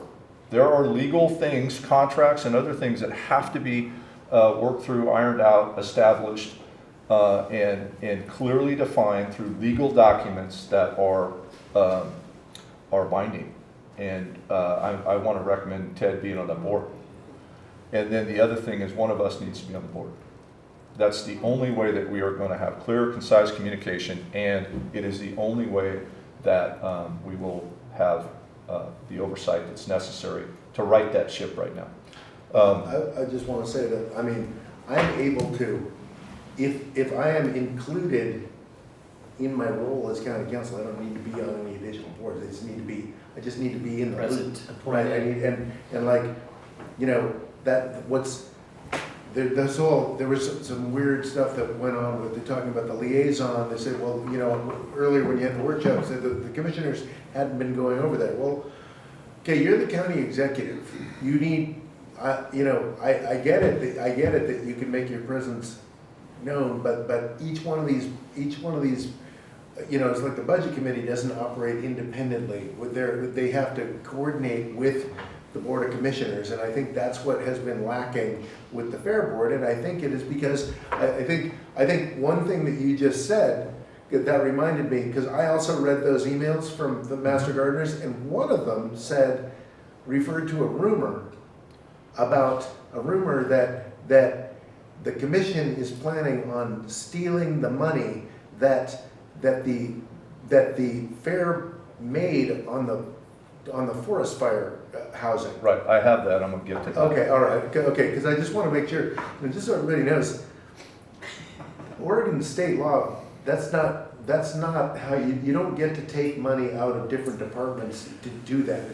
It's illegal. If it had been done in the past, which I don't know that it ever has, all that I've seen, I have seen influxes of cash from the county to the fair. I have never seen the alternative, at least in the records that I've seen. And so, but it is illegal to do that, and also it's not contemplated, but probably the most damaging thing about that was this reliance on rumors, because a lot of rumors going on, and we need to really, really stop communicating them and relying on them. That's, you know, I mean, there's an argument that you can say whatever you want about an elected official, but it is defamation, and you know, no one here has contemplated that, and I'm unable to find any previous history of commissioners coming in, and I mean, it's of all the places that you would go to try to take money, I wouldn't imagine it would be the Curry County Fair. So, and you know, as you know, inappropriate as that is, I would say that that's a product of this of the dissolving relationship that had occurred with oversight that they said they didn't receive, that was the reason why they weren't doing what they were doing, but don't want the oversight because now it's seen as a threat. So, but what I would say is the goal, the ultimate goal, would be to have a working board that has the capacity to say, hey, County Council, we have an agenda item that we would really like an opinion on. Would you mind attending the meeting so we can get an opinion from our County Council, right? That would be the appropriate avenue to take. But it requires the ability to recognize when you need County Council's opinion, County Council's opinion, right? So there's a lot of you know, reconnecting the relationship doesn't come without ripples as well, right? Sure. And so, you know, I think we obviously are going to tread those waters, and we're gonna get through that, and we're gonna be better on the end, you know, and so, anyways, I apologize. I just, on the County Council piece being on the board, I think having the ability to know that when the County Council needs to be present would be just as effective as somebody who has superior experience in fair development or event development. Right.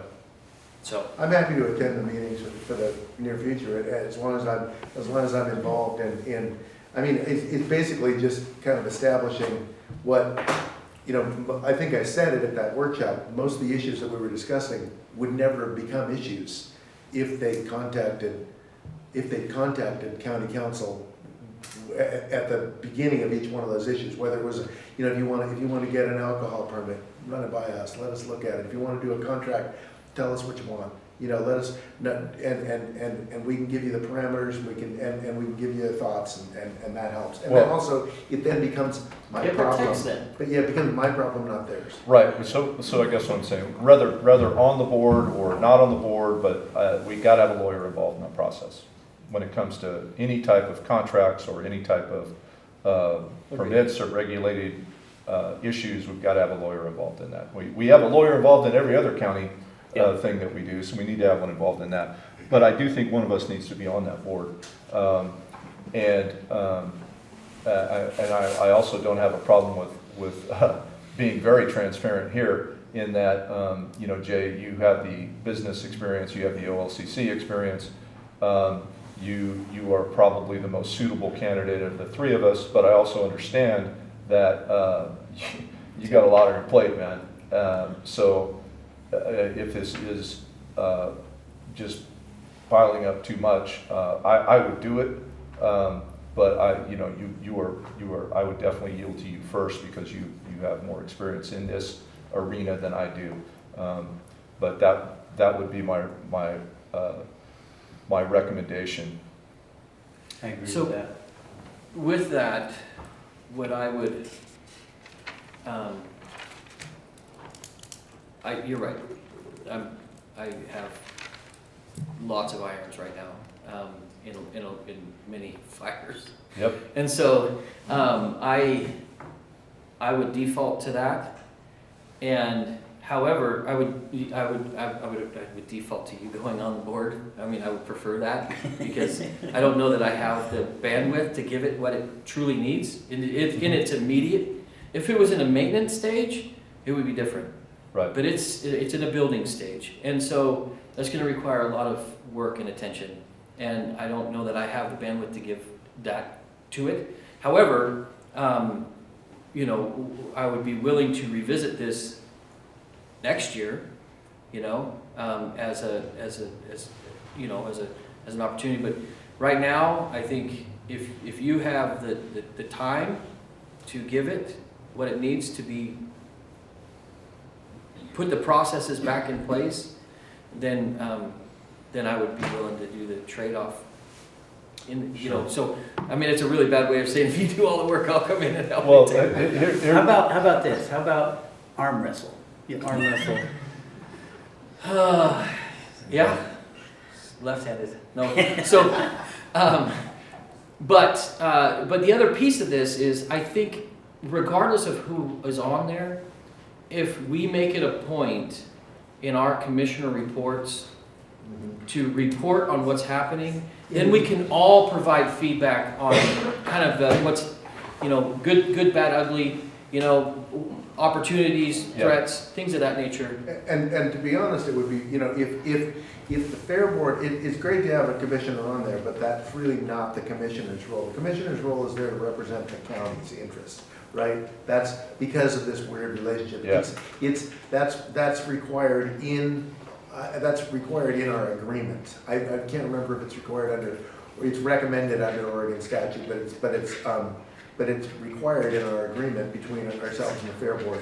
But at the same time, what would be really great and what would be, you know, helpful for everybody on all sides is if the fair board representative came and made a detailed report after each one of their meetings to you, then you would know, then we'd all be on the same page. And I think that sort of interaction, my point is, I think it's gotta be a two-way street. So, I mean, I'll be happy to be present and help with my thing. One commissioner on the board, but we want representation from the fair board coming and saying, this is what we discussed, and these are the issues that are on you know, if that had happened, none of these people would be here. Yeah, Right? exactly. When that first happened, it would have been put on our threat radar, right? Back in 2022, and we would have been like, oh, okay, so this is happening. Where's it going? And then we would have, and also we would have been involved in it. And you know, as you pointed out, our building department gave a permit in error, right? Now that's essentially my responsibility. So I needed to know about it. I only found out about it after it had been granted, and that's a problem. Yeah. And I would, Brad, I would, you know, I understand Jay would be good, he's been to a bunch of these meetings in the last 3 or 4 months. But, and if you know, if you wanted, if you would do it, but if you couldn't make one, I would definitely make sure that I could be there, or one of us could be there, if that would help. Yeah. I mean, That might be a great Just way to get do a it, hybrid. where you can play tag team and just have a presence there that'd be good. well, you know, you're very process oriented, right? I'm a good idea guy, right? But you're very process oriented, and I think the processes right now are what need to be defined, right? Before the big ideas, you know. And so I don't know. I'm willing to go either way. I would prefer not to at this Yeah. time, but that's just where I'm at. Well, I mean, obviously, the time commitment that's the biggest challenging piece, but I can't tell you that whatever I'm gonna do, I'm gonna be committed to, so. And I'm certainly willing to do it and willing to commit to it, to get it going down the right path for sure. And I do see periodic changes, well, I know we talked about that last year, the first meeting we had. We're gonna make changes at the beginning of the year, starting next month. So I see changes, you know, frequently throughout next year. So yeah, I just, one of us needs to be involved. So I'm good either way, however you guys want to do it. But we definitely need to have that piece. So we can go about it 2 different ways. We could appoint, right? Or appoint until we create an MOU, right? Because the goal is to have a lot of this live longer than us, right? Right. These systems stand the test of time. And I don't see why we couldn't have an MOU that states that a commissioner will be, so it could be any commissioner. Yeah, And that commissioner would have voting rights on the fair board. Right. If one commissioner in attendance will have, you know, and since you're limited to have just one, since there are 3 of you, you could have one, whatever commissioners in attendance would have voting rights at each of those meetings. Something to Right. think about. So maybe, you know, we can move forward on that process as we go forward with those procedures. But I would certainly move to put, you know, to appoint you to the fair board. I'll second that motion. Was that a motion? That's a motion. That was a motion. And a second. all right. Any further discussion? But with the Laser beaming. with the with the acknowledgement that if you can't make a meeting, let us know and one of us will be there. Yep, All in favor, say yes. yes. Motion carries 3-0. And thanks, Brett, because I know Yeah, it's a you lift. also have an incredibly full plate. So, you know, will help in every capacity possible. Would it be possible to take a small? Yeah. Thanks, Travis. Thank you. Thanks, Travis. Yeah, let's take a 10-minute break. Or let's just make it. Should we just make it 11? Sure. Come back at 11, please.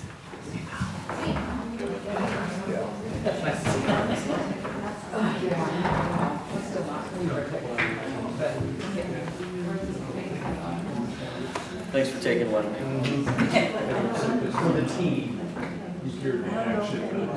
I was honestly stressing hard.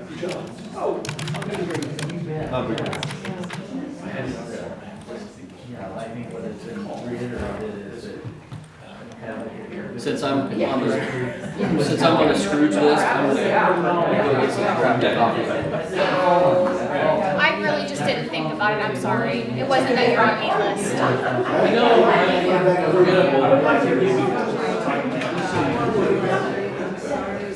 And it's a large format, it clearly shows the numbers, right? It's not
We made a decision and then we went to break, so harm reduction sites is next, and Mr. Alcorn is gonna speak on that. Harm reduction programs are operating within the Curry County. All right, so this is another issue that some people brought to my attention. They basically contacted me to tell me that there was either a harm reduction center, harm reduction project, and or a needle exchange taking place inside the VA building, a county building that's over on Railroad. So after I got that information, this was on or about November 1st when it was brought to my attention. I looked into it, and this was concerning to me because when I was on the city council here in Brookings, I had voted for a ordinance that prohibits not necessarily needle exchange, but it does prohibit some of this stuff from happening within the city. And I recalled that when we were discussing and implementing that city ordinance, that you guys, the Board of Commissioners, were doing the same thing at the same time. So I thought, I was paying very close attention, and I recalled that you guys had, and I say you guys, the previous Board of Commissioners, had voted for an county ordinance prohibiting pretty much the same thing. Do you remember that, John? I do. Okay. There was a presentation, yeah. So I had Rabia help me, and we researched it, and we learned that in April of 2022, the previous BOC did vote on and pass an ordinance prohibiting safe injection sites. However, when I further researched it, that ordinance had went to the planning department, and it just disappeared. It never became an ordinance. Oh, never got filed, never got recorded? It never went further than that. So When you say it went to the planning department? went to the planning department. It was referred for, they said, we want this ordinance, actually, it was written. It was written, and then it was submitted, I think, to be turned into an order, and it just dropped from sight. But what does the planning department have to do with? I don't know, I mean, I'm we not sure don't- why they sent it to the, I think it was because it was gonna be a planning, I think it was a planning I don't know. approval or something? No, probably because it may have been incorporated into zoning. Yeah, that's what, I think that's it. It may have been so that they were gonna put it into commercial zoning, Hmm? and so that, again, it would not be So- permissible. That would be my guess. Okay. That would So make logical sense. I continued to check into this and verify what was going on, and I did verify that something was going on there. It was happening every Friday, started at noon, went till about 4. I checked with Tony Vowdy out there. He said Alliance was the organization that was doing what he called a needle exchange. So I looked for an MOU between the county and Alliance, and there is not an MOU. There's nothing at all in writing no agreement between Alliance and the county. I was not able to find any information about that. Tony couldn't find any information about it. I thought it might have been lost in the cyber attack, but that doesn't appear to be the case. And so what's actually happening there? That's very concerning to me. So I was then contacted by a person who wishes to remain anonymous, and they actually went in to see what exactly is happening. Now, to put this in context, this is a building out on Railroad, and this is also a building that our juvenile department uses. So we have at-risk kids going out to that building. And so we have at-risk kids that are viewing, that are watching, that are seeing what happens there. So this anonymous person went in, and they were immediately greeted by the folks from Alliance there. And this is much more than a needle exchange. They were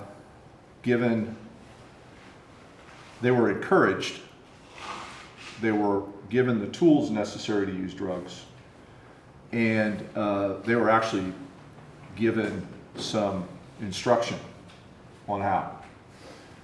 And I asked them to write down the specifics. So they gave me a written report, and I want to read that to you.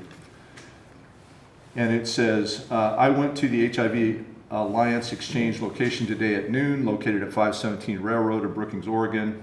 When I went in, there were 2 men in front of me getting supplies. I looked around at the items displayed on the tables. There were water, socks, hygiene bags, oatmeal, sharps containers, and a wide range of kit supplies. When it was my turn, I asked for a new kit. The worker asked me if I needed anything. I replied that I needed a complete kit with barrels and a cooker.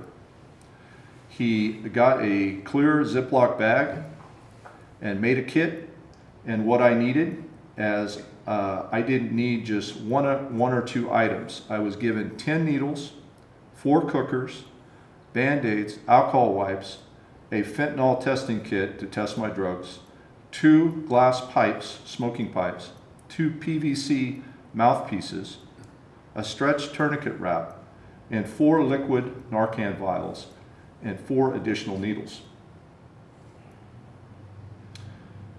I asked if he had vials of water for it to be heated with. He was out, but offered me a bottle of water. I asked if they had any vitamin C or acid additives. He asked one of the 2 men that were still outside the door if I needed that, to which one of them let me know that I didn't need it and could use chicken soup or other protein source to hydrate and nourish. He also offered to help me if I needed it, since I didn't have anyone with me. I received everything I needed to do drugs, except the actual drug itself. But others getting supplied seemed eager to assist me. And they brought with them, they turned this over to me. So this is 2 bags of what was given. And this is the stuff that I would find in my old job doing search warrants at narcotics locations. This here, this is not a needle exchange. No. Okay? This is a pipe to smoke meth and other drugs.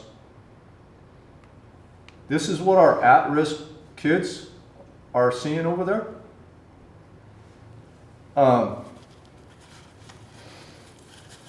Here's some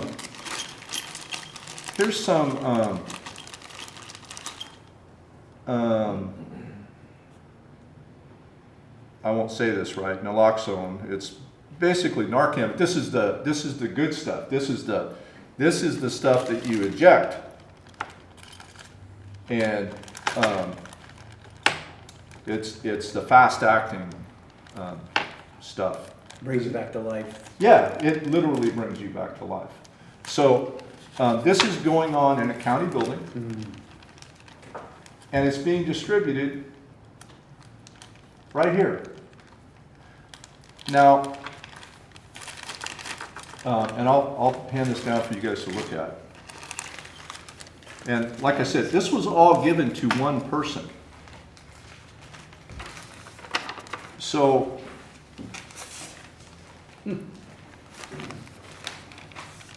I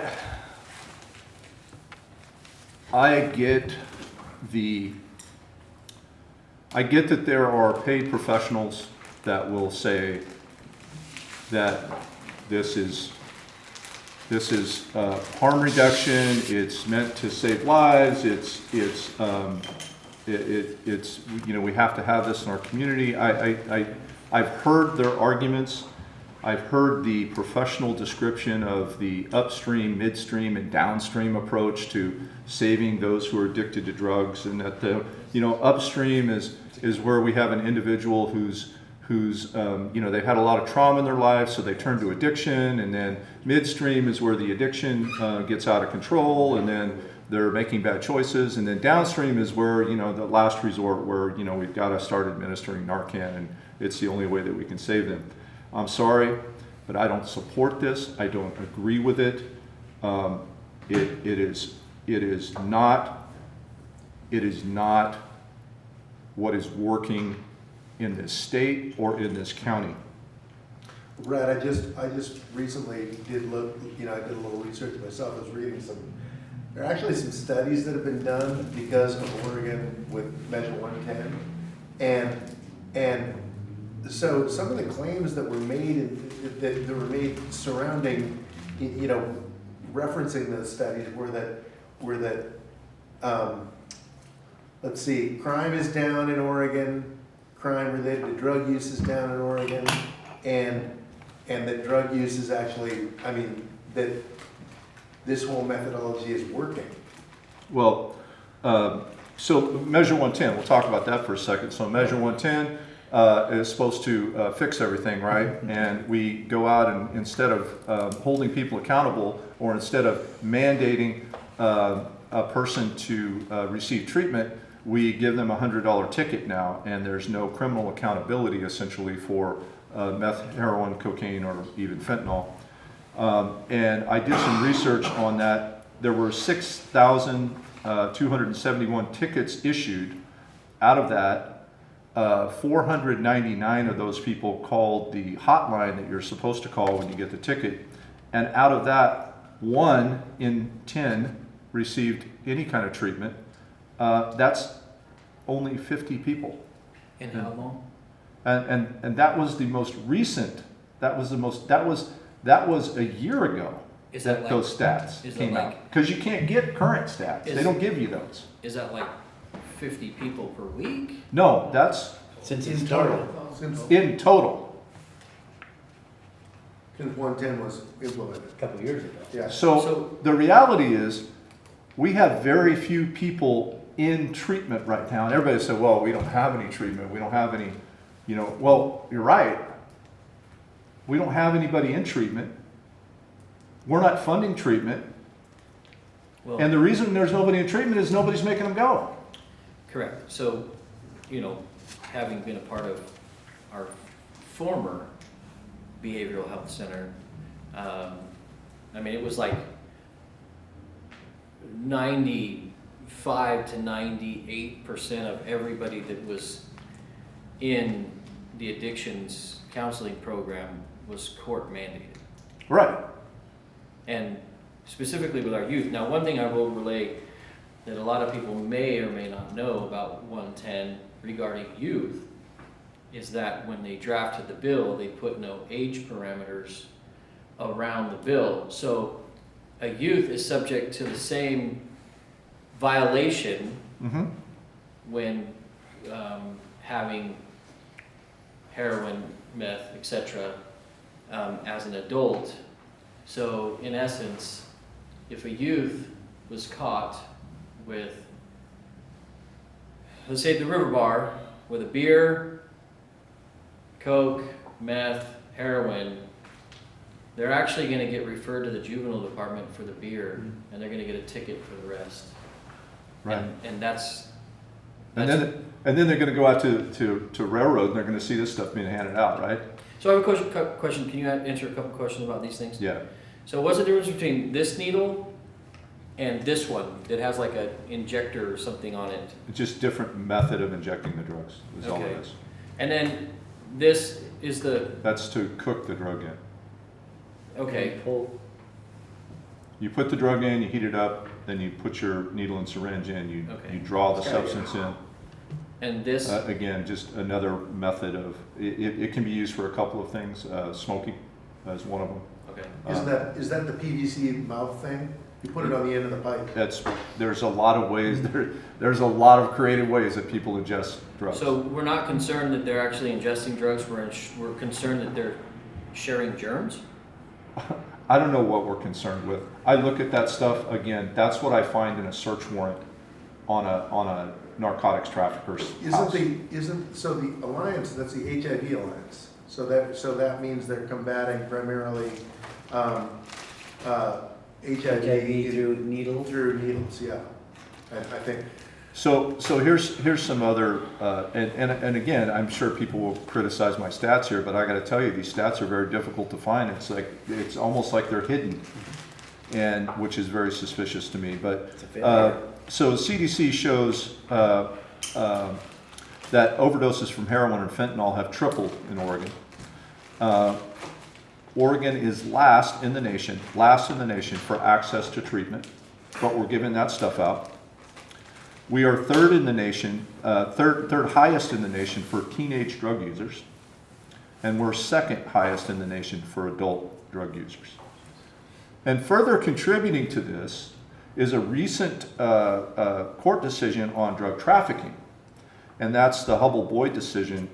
And it used to be, as a police officer, you would encounter maybe a person that had a large quantity of drugs, and you could show through your training and experience that the quantity of drugs was consistent with trafficking the drugs, selling the drugs, and then you could charge accordingly based on quantity. However, this decision now requires you to actually have evidence of a sale. So what does that mean for Curry County? Well, Selling. we don't have a drug task force. No.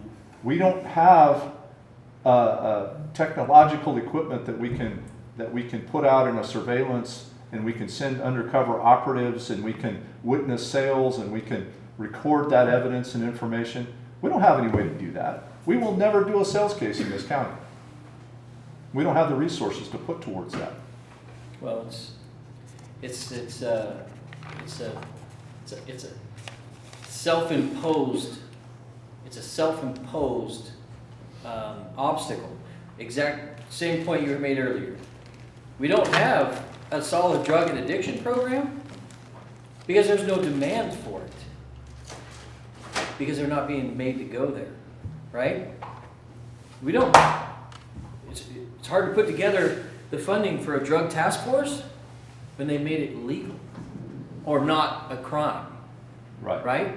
So like it's so we have to find inventive, creative ways to try to be humane for our citizens to ensure like that we're focused on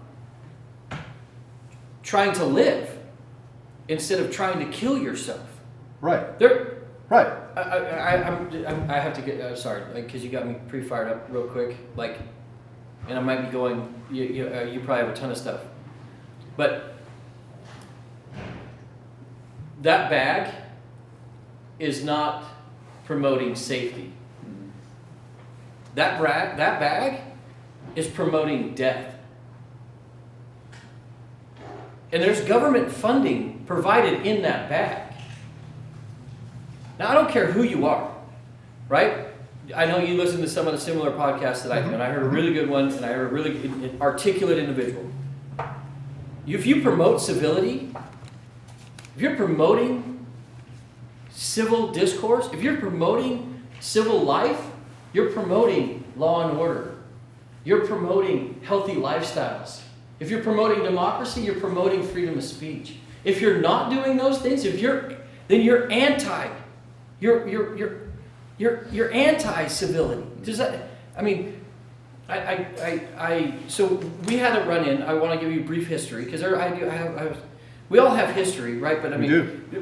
But direct is with HIV Alliance, right? So we were having an extremely, when you were a city councilor and prior to you being city councilor, extremely difficult time with needles, in our playgrounds, right? All those things. We had you know, right? Everybody's seen Right. it.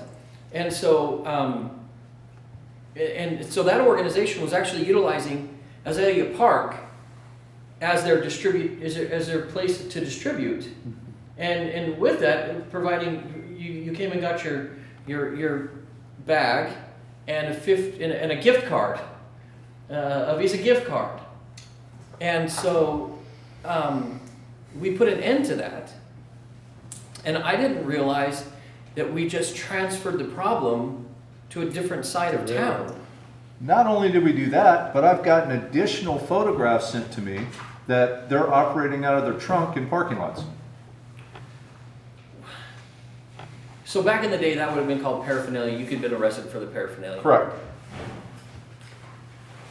So here's the thing. I'm not going to support any of this. I told, I don't know how many people I told, I am not going to let this beautiful place turn into a San Francisco or a Portland. I am going to try to protect and defend it to the best of my ability. I do not support enabling. I support accountability. And the reality is this. When you've overdosed several times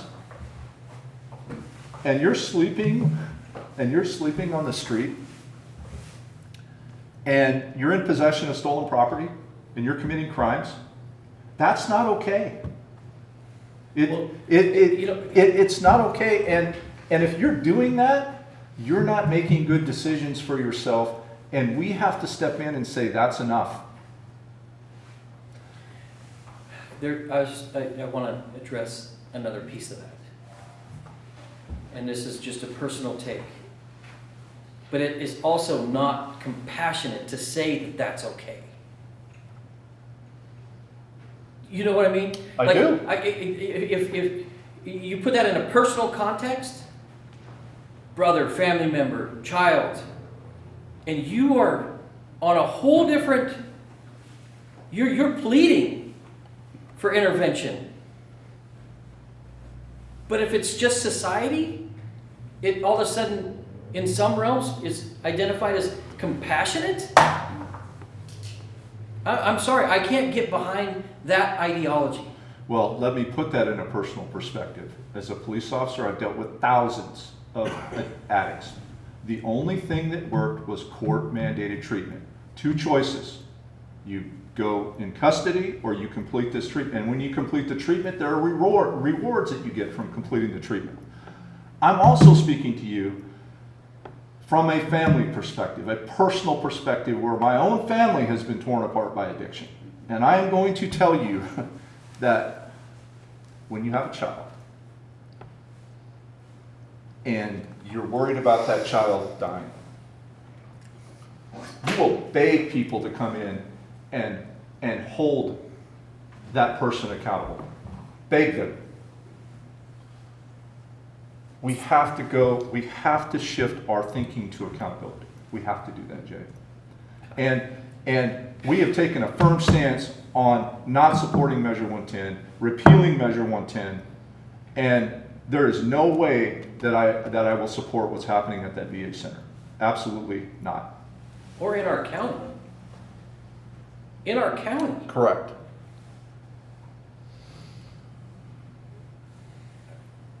Yeah, I'm 100% in behind that. And you know, I think probably more people than not in this day and age right now can have a personal understanding of how addiction can just destroy the inner workings of every aspect of the individual and the ripple effects of everybody around them. So, on the topic of this ordinance that was never put into place, do you want us to move forward with putting it into place? I noticed Does it a need to couple be of things. changed? Yeah. What I want to ask Ted, that we take that ordinance. I want to see some stronger language in it. Okay, all right. I want to see it specifically address county buildings, county facilities, etc. And real quick, for those who end up watching this and don't know, the original safe injection site ordinance was because there was a big push, and it was happening in our metro urban areas to provide a safe space, safe to go in, inject yourself with drugs, have a person on hand with Narcan to bring you back to life so that you could show up the next day and do it again. And actually, in some spaces, now, they were exploring the fact they were saying, well, now the drugs aren't safe enough, so we're going to provide the drugs for you. It's an evolution. An evolution, right? And so that was the initial, was to prevent that type of a facility coming to Curry. But if you subvert the facility by just providing the tools you're providing bags that promote it on the street, how is that different? Well, this was a needle exchange. There were no needles exchanged. The person that went in there didn't exchange anything. And they got more than just needles. It's evolving, is what I'm trying to say, to your point. Yeah, I wouldn't doubt it. If they pursued it, they could have probably got whatever they needed. Probably. Well, I think in Canada, they have it where you can actually, it's like a Coke machine, A vending machine. a vending machine. Well, it can't happen anymore, so how do we get it to stop and they don't get to come Friday? well, I want Ted to reach out to Alliance and cut this off. That's one of the things I'm asking for. I want to strengthen that ordinance language. I want to get that in effect. And I want to make sure that the people that might be handing that stuff out are clear about what that ordinance is, and I want to enforce that ordinance. They're not allowed in our building. I want to enforce that ordinance. Okay, we're gonna modify the ordinance a little bit, and I'll Now- come back to you with it. Now, I also, for those that might be watching this later, if I'm loud and I'm pointing my fingers, I'm not, it's not because I'm angry, it's because I'm passionate about this. And I'm passionate about protecting this community. And treating an addict like a victim is not compassionate, it's not helping them.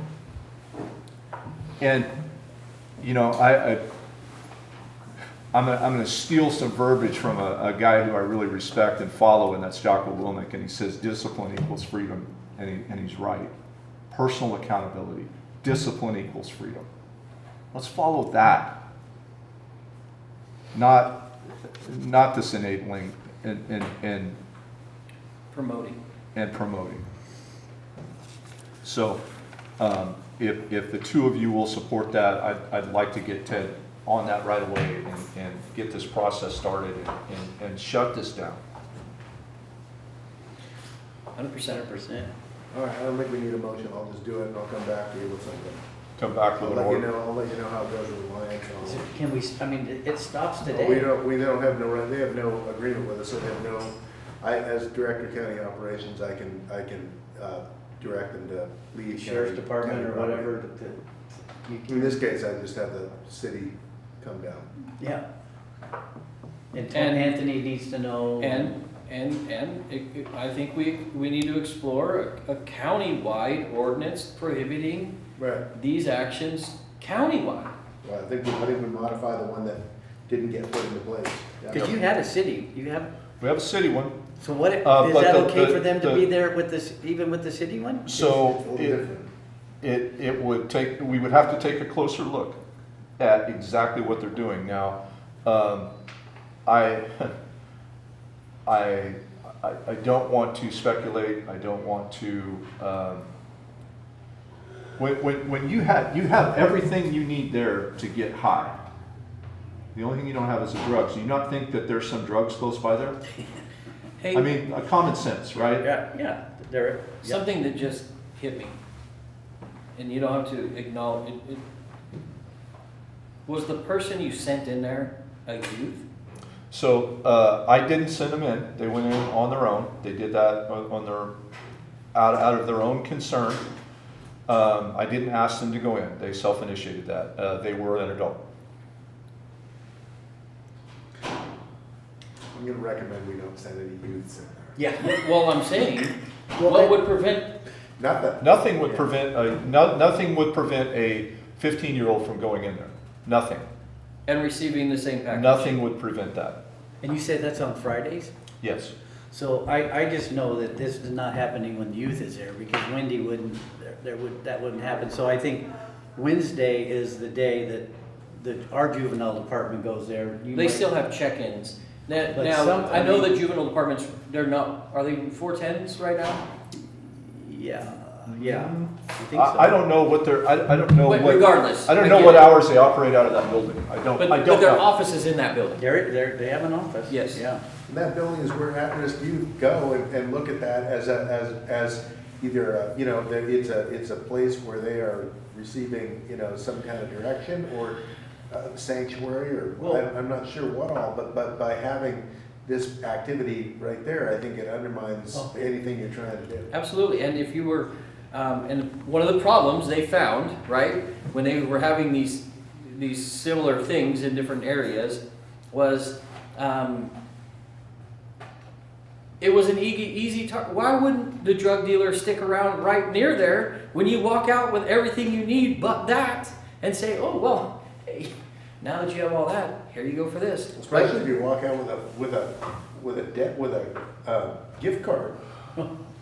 Well, and there's a whole culture within the community of drug users and those who are addicted, and everybody knows who Yeah, and sure. what and how it works, and there's a level of communication that takes place there, and the cops come in and they infiltrate it, and that's how you catch the traffickers, which, by the way, in this county, we have no resources to do.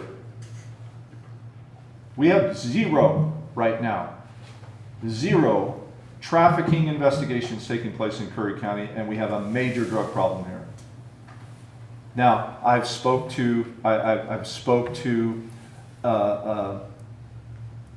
federal and state officials trying to establish some type of a HIDA or high intensity drug trafficking area. I've had those conversations, but here's the reality.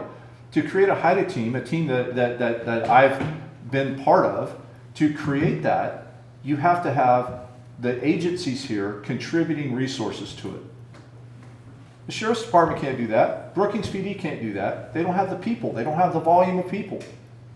So they can't contribute enough resources to pull that team in. We can bring a team in, and we've done that before. We did that at the beginning of the year, and we brought a state team in of undercover guys, and they had success. But then they have to leave. And with the further restrictions that some of these case laws are putting on our law enforcement, it just makes it's free reign. You know, you stop at one of our law enforcement professionals stops a car. I did some of my best cases off traffic stops. We can't even ask questions now. Mhm. Shooting from the hip. You know, is there an avenue where we have individuals in our community who are trained? They may not have the correct certification that they'd have to go get, right? But trained like you, or trained like the folks out at Gold Beach who do that special Mhm. training. The guys I work with at Method Endeavors. Yes, right? Is there an avenue where you can create a team of incredible professionals? It would be essentially volunteer out the gate to get it going. But is there an avenue where something like that can be explored or initiated? The short answer is no.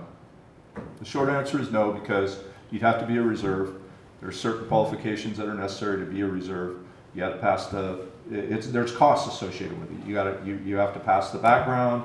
You have to pass certain standards and certifications, and then there's liability that comes with that as well. Sure. And then equipment costs and all that kind of stuff. Having a narcotics team is not cheap. It's not cheap. But we don't have anything like that, and we're not. And we're not until our funding situation changes. It's not gonna happen. So, really, the biggest step is the repeal of Measure 110. That's the first thing. Yeah. There's And- a lot and- of traction there. And there is. Yeah. And we have obviously taken steps to support that, and I want to continue to do that. I know there's, when the legislation starts, there will be quite a few conversations about that. There's a movement. And you know what? I'll be the first one to try to organize every county commissioner in the state going to the Capitol, standing on those steps and demanding a change. Because rural counties like this county are suffering from the impacts of that. All counties. Yeah, Yeah. I don't know anybody who hasn't been personally affected in some way or another. So, Ted got, You got it, we'll do it. This is maddening. Brad helped me put a Ring doorbell on my daughter's house on Railroad Street, just a block away. And then my grandson goes and plays basketball at the back of that, there's a basketball hoop there. And now to hear, so that's gotta stop. And if I have to go Charles Bronson, it's gonna stop. I mean, even though this got lost in translation, the city has something, it's still been happening. Yeah. Well, we will And take our, why didn't some, we'll do our part. Yep. That building used to be a funeral home, it's more appropriate than one would think. Well, we're gonna fix it moving forward, and I'm gonna definitely stay on top of this. This is an area that I have expertise in. okay. Next. next Animal thing, control. animal control update. Okay, animal control update. So, as you know, we have been looking at code enforcement in general and animal control on some specific areas over the last several months. When we started looking at it, we got some reports from employees and former employees, which we checked out. We found to have validity. Became clear that the animal control program was not being run in accordance with the code. In fact, the members of the animal control team hadn't read the code when asked. If you look at it from numbers wise, we were not generating any revenue. We were not enforcing any of the codes. We were in some cases following up on stray dogs, and other cases not. It was very problematic, and I was left with no alternative but to recommend that you dissolve the department, which you did. So in the meantime, we then set up, we put out an RFP to seek services from an outside entity, which would be a modification of what we had before code enforcement, because historically the sheriff's office had run this, then it spun off into a nonprofit that was intended to perform all animal services, and in doing so, they started with that. That was the organization that was kind of led by Catherine Powers. Everybody in Gold Beach remembers her. She went to high school with my sister. She's a great person. She kind of led that whole thing, and she took that out of the county and started performing the services using county facilities, which Catherine then did. She passed away, and after that happened, some modifications were made. The facility was eventually given away. It was given to the nonprofit that was a county-owned facility, and it was given to the nonprofit with the understanding that the nonprofit would be performing animal services. Then through a combination of a thing that we are seeing a lot of today, conflicting and nonsensical agreements generated by our county. We gave the building to the facility with the understanding that they were not required to perform the full suite of animal control services. So that's where we stand today. We were in good conscience, I had to recommend that we dissolve the Department of Code Enforcement, but we still were left with our duty because we have a dog control ordinance. So we looked around we asked for help. We called the organization that we have a relationship with. We're paying them about the people that Wild Rivers Animal Shelter that we gave the building to.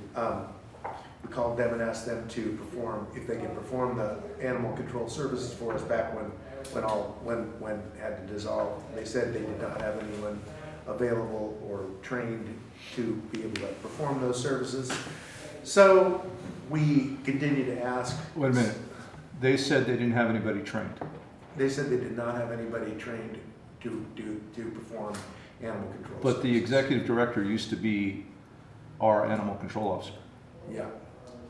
Well, that's what they told us. So at any rate, I reached out to try to make the best of a bad situation. I reached out to South Coast Humane Society, which is run by Jennifer Alcorn, who does happen to be, as we all know, Brad Alcorn's wife. I had previously been on South Coast Humane Society's board, as had Jay in the past. Neither one of us are on there now, but we do have an ongoing, we know the organization,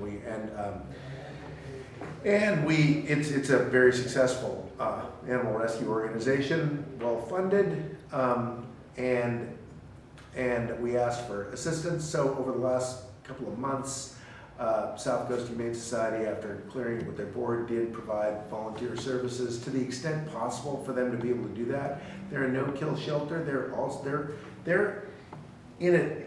kind of in the same scenario that Wild Rivers is now, because in order to perform, there are certain duties, our dog control district is required to follow Oregon statutes, and we have to be able to, in certain cases, dispose of animals. Well, almost all these shelters these days are what it's called no-kill shelters, and they don't want to be. It's not conducive to what they're doing to be involved in when you do have to dispose of a dog. Now, in our case, in every county's case, there's normally a procedure, and we have a procedure in our code, that if there is a dog that is evaluated by an expert and determined that dog needs to be disposed of, and in some few cases that happens, then in our particular case, the way the dog control district is written is this evidence would be brought before the county commissioners, and the county commissioners would make the decision about terminating that dog's life. It might sound like it's kind of out of the realm of what county commissioners are supposed to do, but it's not. That's actually what you're supposed to be doing. And you guys are the decision makers. It's kind of like with the planning department. When there's a problem where there are going to be unhappy people on either side. Well, you guys have to make those decisions. It gets appealed to you guys, and that's what you're here for. So at any rate, we were able to have Jen perform these services on behalf of South Coast Humane Society. She also got help from various county employees who needed to step up when it happened. I'm very proud of everybody. I'd like to get a report from Jen on what you found, and then what you learned. So Come on up. Before Jen talks, obviously this is my wife of over 30 years. I want to make a couple things very clear and transparent. One, that she did this, the Humane Society did this free. The county did not pay the Humane Society or my wife any money. She did not financially benefit in any way from this, nor did she perform any, she wasn't out there writing tickets and seizing animals and doing police-related things. No. I just play cop in the movies. I want to focus on the 30 years you've had to spend. I'd really like to forget that. We have an anniversary coming up. We always fight over whether it was the 27th or the 28th. Oh. Kind of an interesting story. So, we got married. So I That's thought. good, right? And this ties actually directly into you, Ted. Not surprised. Show me your right hand. Uh-oh. We were married by a three-fingered priest. Okay, they're the best. They're And the it was best. really odd because he did not turn in a lot of marriage certificates. Oh. Okay, so He had a drinking problem. we did this. We both worked midnights. I was an emergency services dispatcher. He was a police officer, and so I went back years and years because when you're a cop's wife and you're a cop, holidays are weird, right? You just don't always recognize them, and I'm not that anniversary girl. So we were debating over it, and I tried to research our marriage, and I found that there was nothing. And I thought, I'm going out tonight. I'm going out tonight. Well, I didn't realize that he made it so that, because he was a police officer, it was a hidden. It was hidden confidential. marriage. Oh, I got Hidden you. marriage, Okay. whatever we call it. So It's a interesting stuff. confidential marriage certificate. There you go, it was confidential. So I'd just like to start. Well, it's with not saying- anymore. Yes. So I'd just like to start with saying thank you for your confidence in allowing me to do the animal services. It's something that I'm very passionate about. I think that you've seen over the last 6-7 years that we've been here in Brookings that I really have a passion for the animals. It doesn't matter where they're from, I want to help. On or around 9/12/23 to 11/22 of 23 is when South Coast Humane Society participated in the animal services. During that time, I responded to 19 at-large animals. I'm just going to break these down for you. 5 animals that were left in vehicles, 3 bites. There were actually multiple bites, and I'll kind of get into that in just a minute on the bites. There were 2 dead animals picked up, and in my understanding in the past, code enforcement did not pick up dead animals. But typically, when you are code enforcement and animal control, that is a service, you pick up DOAs and dispose of them. So I did the full gamut. I went and picked up dead animals for folks that maybe found an animal there was one at a hotel, and there was one past the senior center. I remember it vividly. There were 3 reports of neglect, and I'll talk about neglect as well.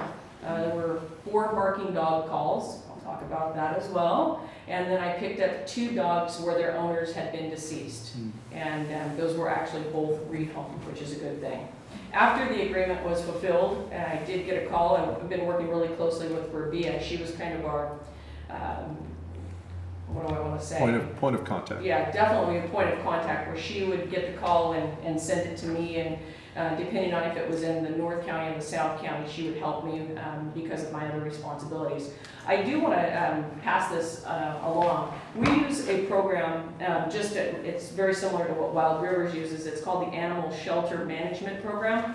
And every call that I participated in, All logged and. yes. So it's a complete log with notes and then dispositions, so that I can go back at any time in my system. It has a picture of the animal associated with it, and a person that turned the animal in. It's just to give you a good idea of how an animal control agency should be running. That's what should be going. It should be going into a computer, should be able to access it at any time. Okay, so I'd like to go over the working relationship. I worked very closely with the state police and was called multiple times on state police where they had animals that were in vehicles due to Sunday day drinking, I think. There were a lot of animals that I had to pick up because their owners had been placed in jail on a DUI.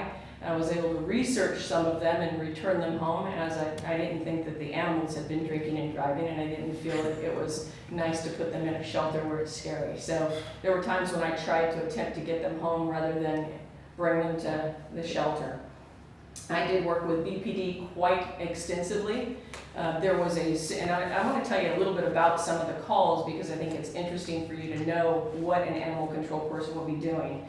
There was an unhoused woman that comes to the shelter quite frequently. She has a Queensland healer, and the healer was off leash and bit a county worker in the back of the leg. So the dog was impounded. We did a 10-day bite hold on the dog, which anytime a dog bites and breaks skin, it's a 10-day hold. If they do not have a home where they can keep the dog themselves, then it needs to be housed at a shelter. So I worked closely with BPD on this. We do not feel that it was a dangerous dog. We worked together to get the dog, number one, the rabies vaccination taken care of, up to date on all the vaccinations, and then we worked on getting the dog back to the owner with proper gear so that the dog can be leashed. So that was a safe release of a dog. There was another bite, and there may have been a little bit of notoriety on Facebook. There were a couple of folks walking in Harris Beach, I believe it was. And my husband and I were actually on our way to dinner, and I see this big pit bull running down the right side of the road. So of course I pulled over, and he's like, "Come on, we're going to dinner." And I said, "They can wait." So as soon as I pull over and stop, the dog turns and tails that way, and I see Brookings PD lights going, and then I immediately get a call on my phone, and it's from one of the officers there saying, "Hey, we got a pit bull that bit somebody's at large at the park." So went down. This dog had hunkered down into some of the bushes there, went and got a trap, took it out to Harris Beach. We were able to contain and take the dog in without incident the next day. The owner basically turned tail and left. Okay, left the dog there. 7 days after that, when I realized this dog was a really sweet dog that was just super scared and a bad situation, the owner came around. And we had a nice talk, and we continued to house the dog until the bite quarantine was up. She provided a rabies certificate. She actually lived in Arizona, and she was able to pay the impound fee and take her dog and leave the state.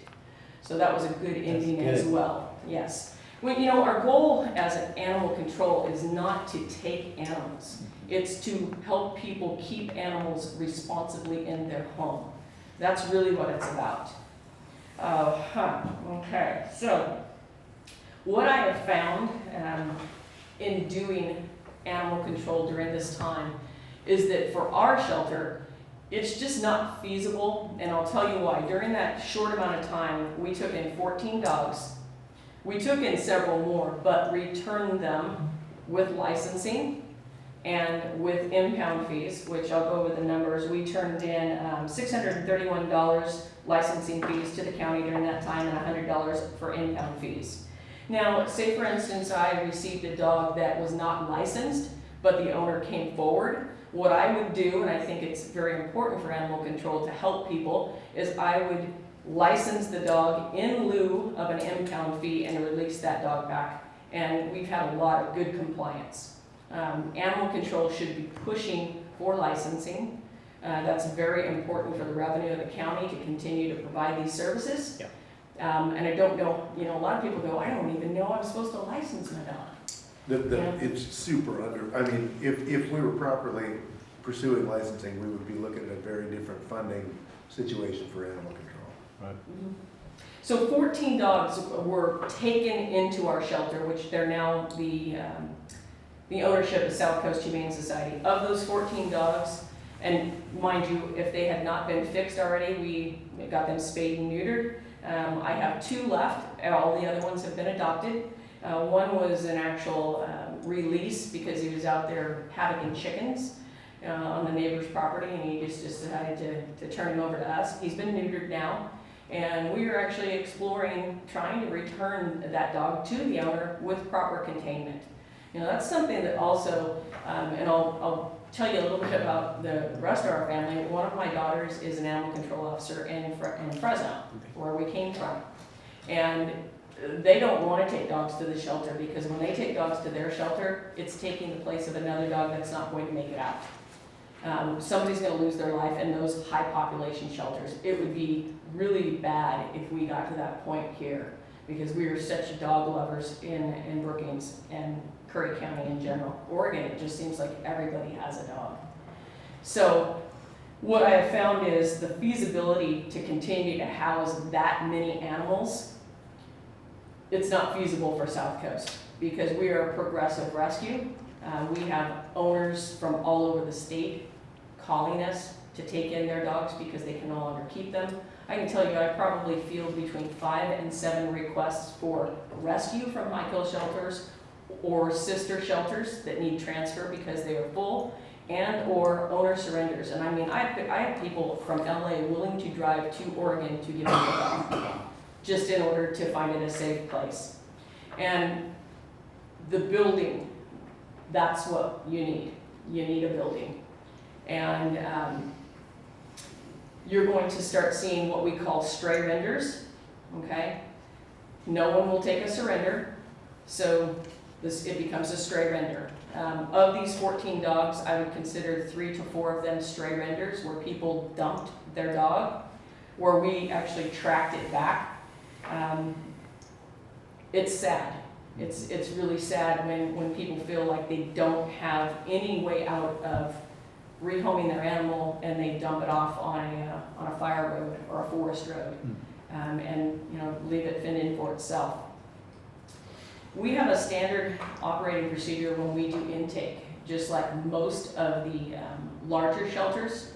We have the ability financially to vaccinate, flea treat, deworm, microchip, and fix the animal after the 3-day stray hold. So we're in a good financial position to do that. But like I said, the funding or the actual space is what we lack. We would be more than happy to help animal control if we had a place to house the animals. Questions, gentlemen? Where do we find the space? Well, that's a good question. Well, and I want to go back to that, Ted. So we gave Wild Rivers a building. What's the value of that building? Between $300,000 and $400,000, I would assume. Right on Airport Road, right down, yeah. When we gave them the building, what was the intent of giving them that building? Well, based on my investigations, I read that, I went back and I looked at the documentation, but then I also contacted somebody who was there at the inception of Pennies for Pooches, which the idea was to, and you can see it from the original agreements. The original agreements was to create a nonprofit to perform animal control services for Curry County. That's what it said. Now, then after several iterations, eventually they are now a standalone animal shelter using the building that was donated to them by Curry County. But they have notified us, because this has been brought up before, specifically in a DCO meeting, which I don't think you were present for, John, but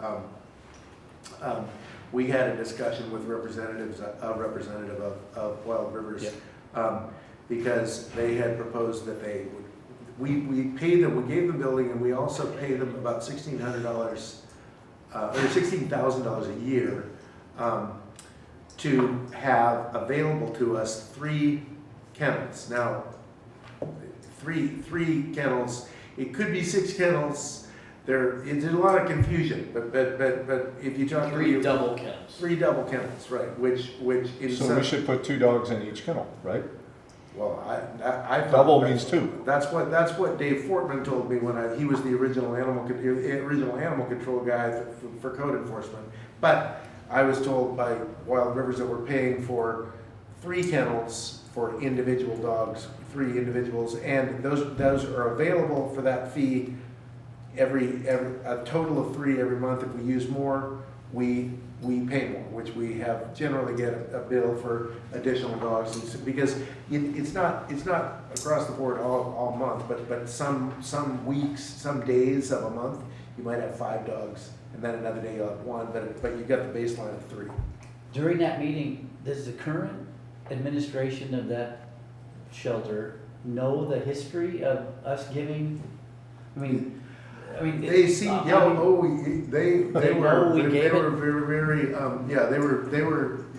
it's their building, and they will But they, do what they but want. they know with how it. that happened, though. I mean, I'm not sure. I can't speak to what I can't speak. Yeah.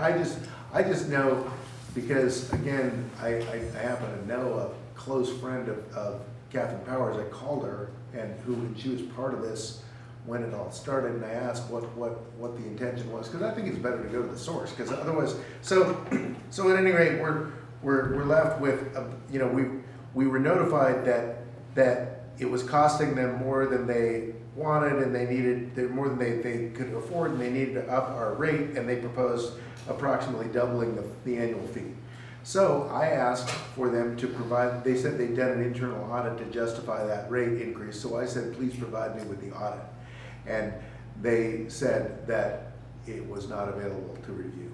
So did they show you this the No, shelter? I did go down, we, under our agreement, I have a right to look at the books relating to the animals that are Custody. our animals. And so I did ask, they have shelter manager, I asked to have access to their software program, but I was denied that. They have a separate paper record for our animals and I was able to look at that. But nevertheless, I did have questions, I have substantial questions about things that we were being charged for and the relationship between animal control and Wild Rivers and who was authorizing what. And it was, this was another example of a department that has no oversight, that is making up its own rules. When I interviewed employees, and they said, I said, you're code enforcement, did you read the code? And they said, I should have read the code. Yeah. But he hadn't read the code. So we're in a situation now where what we need is, we have a dog control district. We have the ability we have the duty to, and the obligation to perform these dog control services since we have the district. Therefore, we have to make that, we have to do that. But in order to do that, we have to have a place to keep the animals. And it is a relatively small period of, you have a window that, and right now we're using Wild Rivers because we have this contract with them. But they did notify us, I think it was last week, that they gave us our 60-day notice because we would not agree to pay them double. And so we did receive notice of termination of that contract. I believe is it 60 or 90? I can't, 60 days? January 20th. Okay, so that's our last day. So in the meantime, we need to come up with a plan. So I just want to summarize this. We gave them a building that's somewhere between $300,000 and $400,000 with the intent to provide animal. And the reason Housing out. the reason stated in the documentation that the county gave the building to them was because Wild Rivers wanted to add a cat wing on, and they said they couldn't add the cat wing on unless they owned the building. So they weren't familiar with long-term leases, but. So we gave them a building, we've been paying them $16,000 a year. Mm-hmm. And then they want, how much do they want now? 32. About 32. So now they want double, 32,000. So we gave them the building and with 32,000 and we're only getting 3 kennels. Right. And if Can't you we do give them this, another building, like the courthouse or something? Maybe that's like, this is, Well, on, separate from the building issue, on the animal control issue, so one thing that I would want to explore is we've made lots of efforts to make sure we're doing things right. mm-hmm. You're right.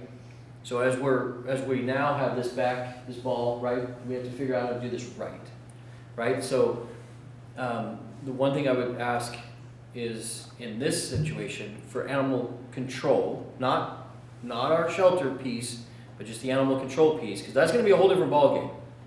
But the animal control piece is, I feel like in order to do it right, we need to solicit the right help to build it. The program, the program, Right. the training, Right. etc.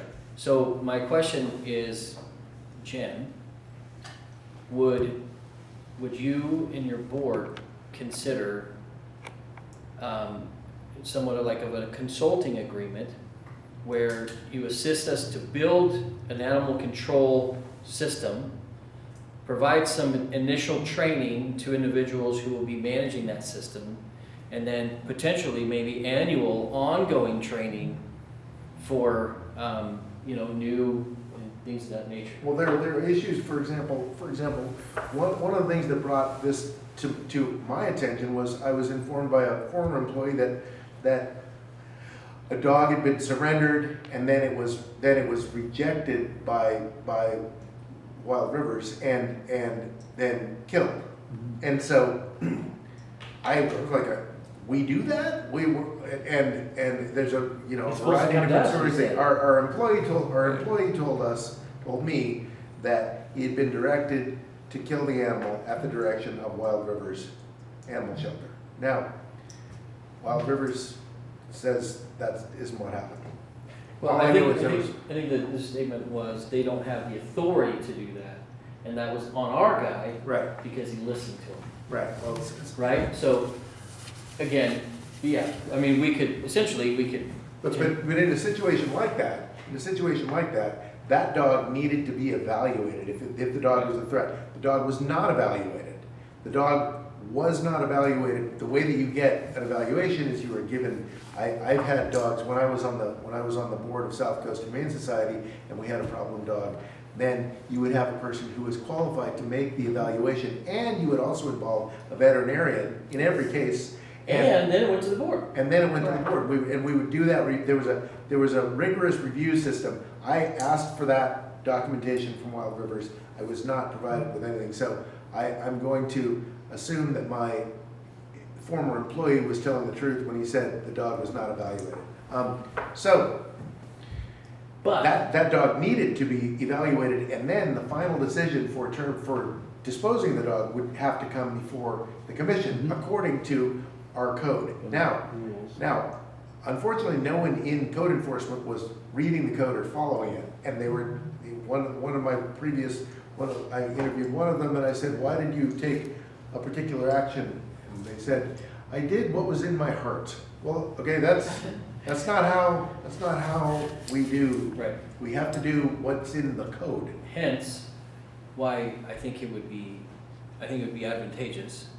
And in this situation, it would probably come with some compensation to retain South Coast as a consultant for building this program, which you would most likely have to recuse yourself from. Yeah, I would not participate in that vote. But it's something that I feel, if we're gonna do this, we're gonna do it right, I feel like we need the experts who do this to help us build this so that it lasts longer than us, again, right? So, And that we have a person who is trained with the background, with that is able to do those evaluations, and also, there's a lot to this animal. I mean, no, it's extremely and in-depth. I it mean, takes- obviously, from just, Yeah.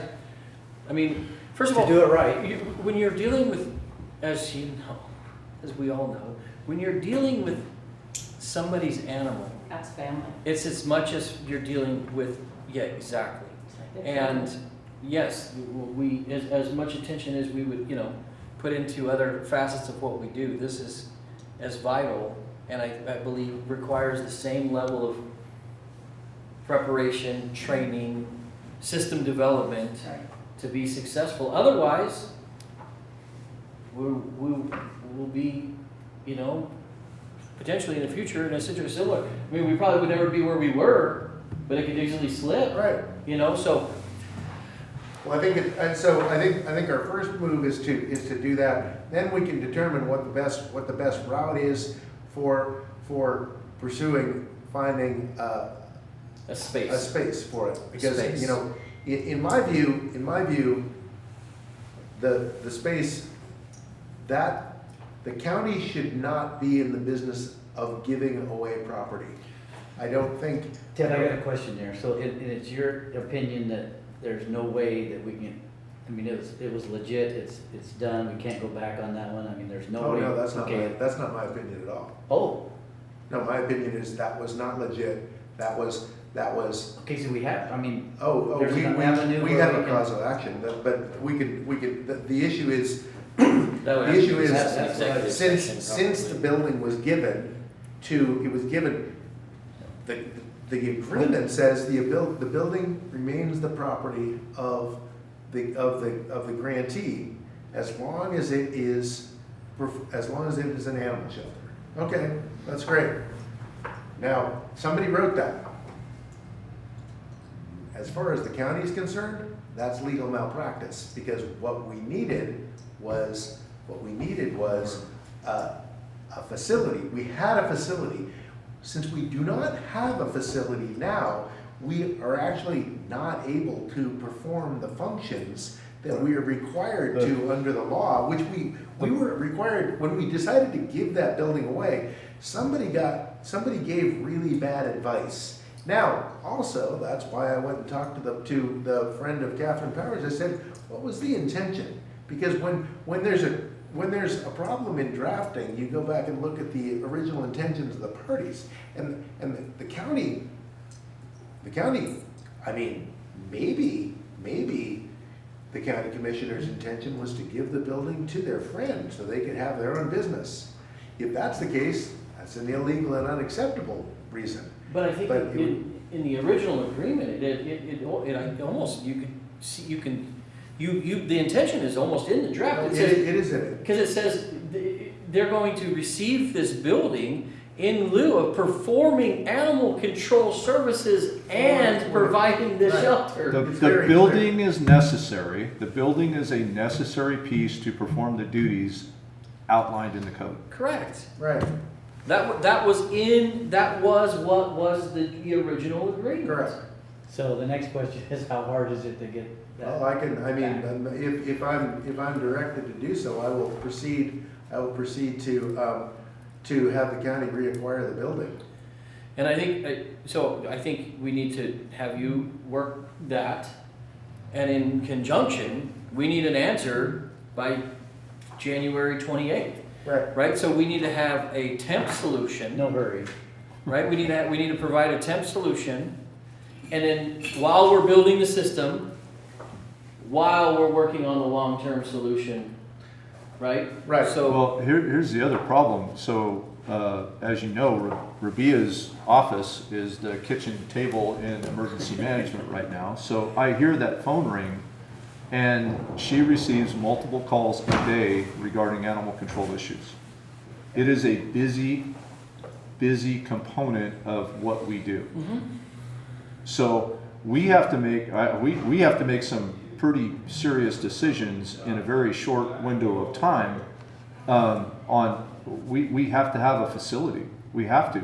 Well, we don't have anywhere to take Well, animals. right now, we have a facility. We have a contracted for a facility with Wild Rivers, and we will, to the extent, I agree that it's not a perfect solution. And in the event, they're not willing to, they reserve the right to reject an animal. That not one that not for those first 3 days. You can't, So on the fourth day, they just say, What- okay, come get it. So what do we do with it? So at that point, we either come get it, or we engage in a legal fiction, which Jan was talking about other people doing, of a stray render. Stray Right? render. Well, we're not in the business of legal fictions. So we actually had a facility that performed the functions, and I mean, I have to say that, forget about animal control. Are we in the business, I need to know, are we in the business of giving stuff away to our buddies? No. Okay, I didn't think so, because I've never been, that's not what I'm paying taxes for. So I want, that's a Yeah. county asset. That was a mistake to have given it away. There's a deed, there's a reverter clause in that deed, and I feel that the county at least has a fiduciary duty to its taxpayers to address that issue. And also to send a message further that you don't solve problems by just outsourcing to some random person. These are duties that, the county has a lot of duties, and we have to do them. We can't just say, I don't do them anymore. We need to do them. And we need to, and when you know, this is a thing that is in local government. You run into this where you find out where, I remember we gave before I got associated with the port, someone had a board member had decided to encroach on some real estate. And he proposed that the port give him the property because of his contributions to the port as a volunteer board member. Well, it didn't fly. But those are, you know, that mindset, taxpayers don't, at least my kind of taxpayer doesn't agree with that. So I have two issues that I don't understand.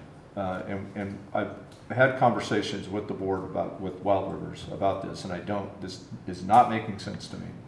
maybe Jen can clarify it, but, so we have 3 kennel spaces that will hold more than 1 dog in each space, right? Well, not according to Wild Rivers. So I We don't, have 3 only.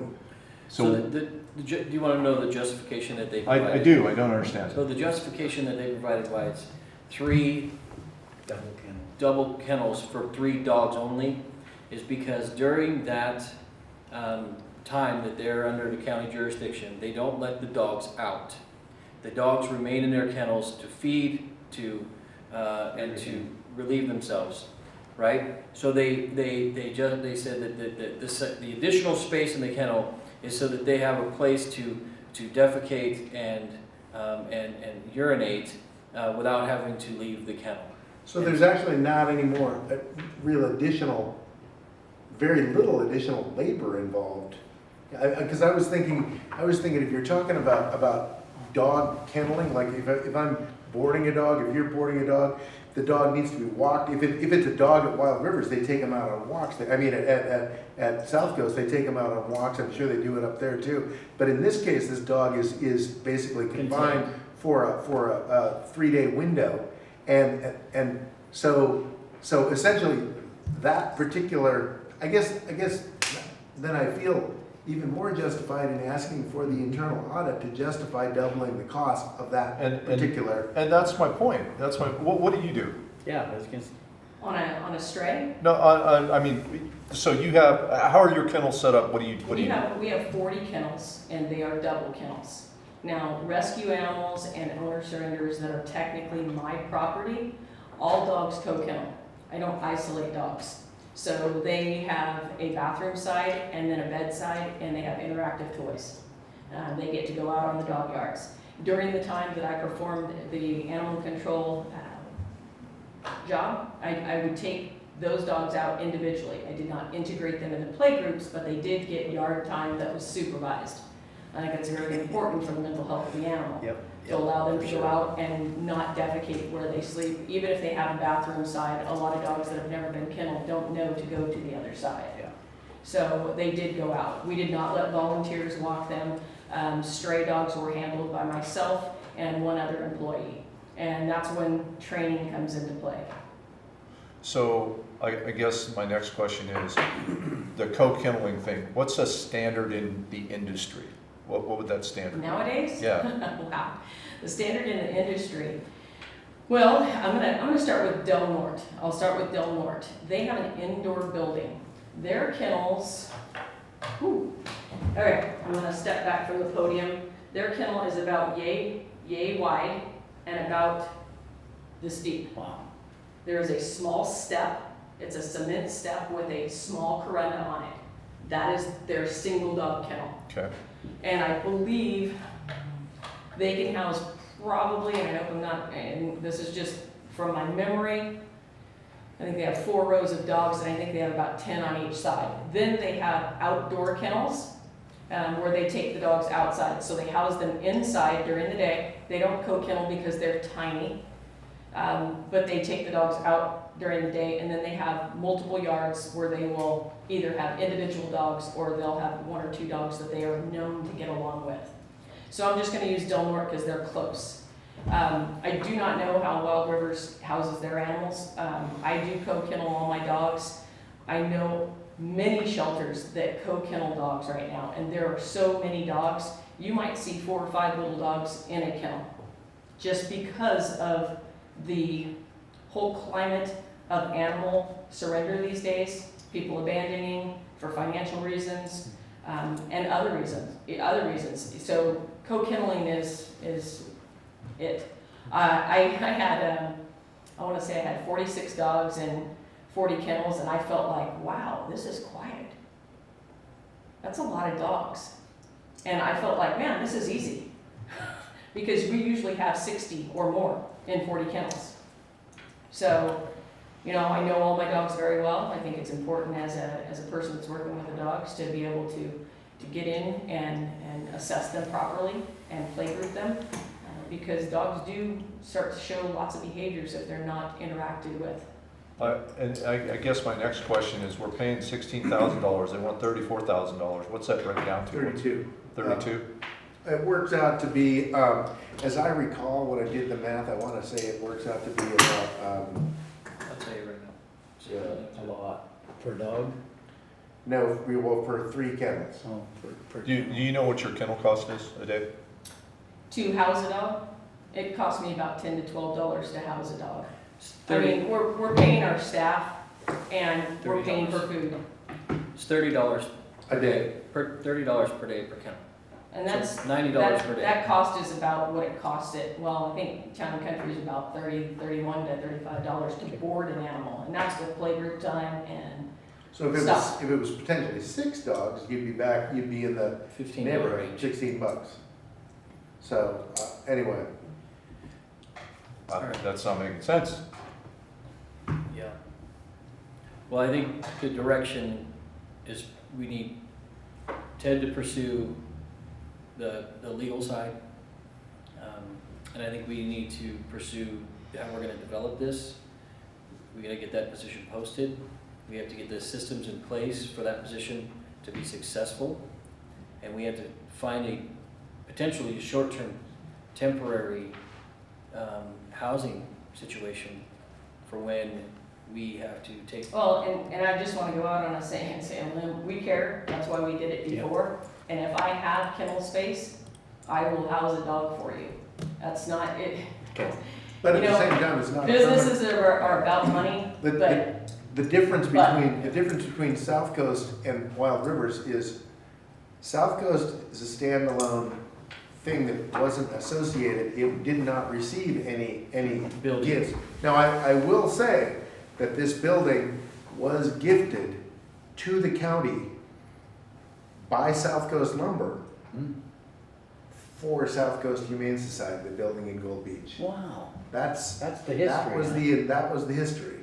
But South Coast Humane Society at that time was unable to, first because they're a nonprofit, they were unable to take possession of the building. I don't really understand. Of course, I don't know. I mean, for my time. I can't imagine how that would be. But at any rate, then something happened, and this is long before your association with South Way Coast back. or mine. So then it was somehow retasked and taken over by the county, performing those duties, and ultimately then spun off for pennies for. Did you remember Ted Hawkins? Uh-huh, He was a dog catcher, and he was a county dog Yeah. catcher. back in the day. Yeah. And in that building, so, man, there's some history. So, I mean, I think we have our hands full with this, and thank you. I think we need to do, well, thank you for doing this, number one. Yeah. That's huge. Yep. And thank you for the offer. Well, we're gonna need to have this on our next, at our next meeting. We're gonna need to discuss this. Yeah. And I really wanna know what options are. I wanna know what absolutely, it is necessary for us to get that building back. And I wanna know what our options are to do that. I wanna know what all the options are on the table. And I mean, if we don't have a building, here's the deal, we don't have any money. Guys, we don't have any money. Yeah. We are headed to that general fund financial cliff. There is no money to build anything. Well, it's actions like this that have resulted in you not having any money. If you're giving away your assets, you don't have any money. And So- then paying to use your assets that you gave away. It's So the I definition of insanity. I agree with you training people. I agree with you setting that. I'm 100% behind that. Absolutely. But here's the deal. We have to have somewhere to put the dogs. Yeah. So we have to do one of two things. We have to have a place to put the dogs, or we stop doing it. We don't have an animal control district. It's the Wild West for animals. I really hate to see that. I But would too, because you're gonna see more and more dumping. And Right. when I have to turn away someone because I'm full, you should see how irate they get. Yeah. And then they just, I mean, I've had dogs tied to my front porch underneath the sign that says it's illegal. They don't care. They don't care. You know, they feel like they have No, no solutions. I rescued a dog that was handed to you outside of a guy's window who was trying to give the dog away on the 101 out his window and then refused to pay the surrender fee. And so, and we were talking about that, I had a gal come in with this big dog the other day, dragged this dog in and said, I need to give this dog to you. And I said, I don't have space right now. And then I went through 15 surrenders that need to be brought to my shelter. And I said, what do you want me to do? I can't put this huge dog in there. Well, we figured it out. It was a nice dog. Unfortunately, it was bought locally from a puppy store. And now she can't keep the dog. So on our part, I was able to work with the lady, even though she was very heated. And you know, as you can see, I would be heated when you're just gonna bring this dog and dump it on us. I said, let's take a breath and let's figure it out. So I assessed the dog. Dog's sweet as pie. We vaccinated, flea treated, dewormed. He's already been microchipped, and she is housing him until I can get him neutered at my shelter, and we are posting him as an adoptable dog. So, Oh, and so he, my wife's phone's been blowing. you saw that big guy, didn't you? Oh boy. What kind of dog? It's a bull mastiff. Oh, Yeah, whoa. it's it would be Dog. my next dog. It would- Happy anniversary, Dick. Right behind the other Malinois that I just got. Another dog. Every day We is, need more property. every day is an adventure. But no, thank you. And if Yeah. you want to stick around, I would love to, but I have a vet here and I'm running my desk because Yeah. I'm doing a low cost We'll be in- rabies vaccination clinic. We'll be in touch with you. Yeah, going forward. I we're really more than appreciate happy, it. and I know that my board will welcome being involved. That's our goal, is to help animals. It doesn't Thank matter you if they're very local or far. Thank you. thank you. Very good, guys. Thank you. Good presentation. Wow. So, but the reality is, Brad, and you will know more, Ted, than I do, but there's an assumption that the legal part is going to take longer. Yeah. So, you know, if we can explore a low cost, you know, is it turning one of the bays at the road department It's gotta be into humane. a kennel? Is it, right? It's gotta be humane, it's gotta be done right. It's just, We need that building back. but I think your point is the options, right? Because that's the long term, but we have a short term emergency. Yeah. Right, so how we address both is going to be probably two different directions. Well, I think I'll investigate that. I got some ideas for just people, for contributions and volunteerism to get us through in the really short term, but in the meantime, I'll proceed with the key is to get the right person and get them hired, get them trained as quickly as possible. And it's, we've got the vehicle, we're all set to go. So we just need to have that person and start and work with them and make sure there's actual oversight. I'll tell you what, I got a lot of other things to do than to learn about animal control, but I was sort of forced to learn about it, and Rabia has been really integral in all of that. And the only person who's not allowed to be the animal control officer is Rabia. Yeah. Other than that, But it's she all would be mine. good. She's not allowed to do that, so, no, absolutely not. Yep. Okay. Okay, the last thing was. Well, second to last thing, Oh, okay. because we gotta go to that spray truck, it's 8. Oh, yeah. Oh, yeah, spray truck. So I pulled that because of the cost. It's $276,000. And again, I've said it several times today, and it's gonna come up a lot. We don't have any money. That's a lot of money. I realize the importance of the spray truck, I realize, but what are the options? Can we outsource? Yeah, Can we rent a truck? Can we buy a cheap one? We can outsource spraying, we can look around for options.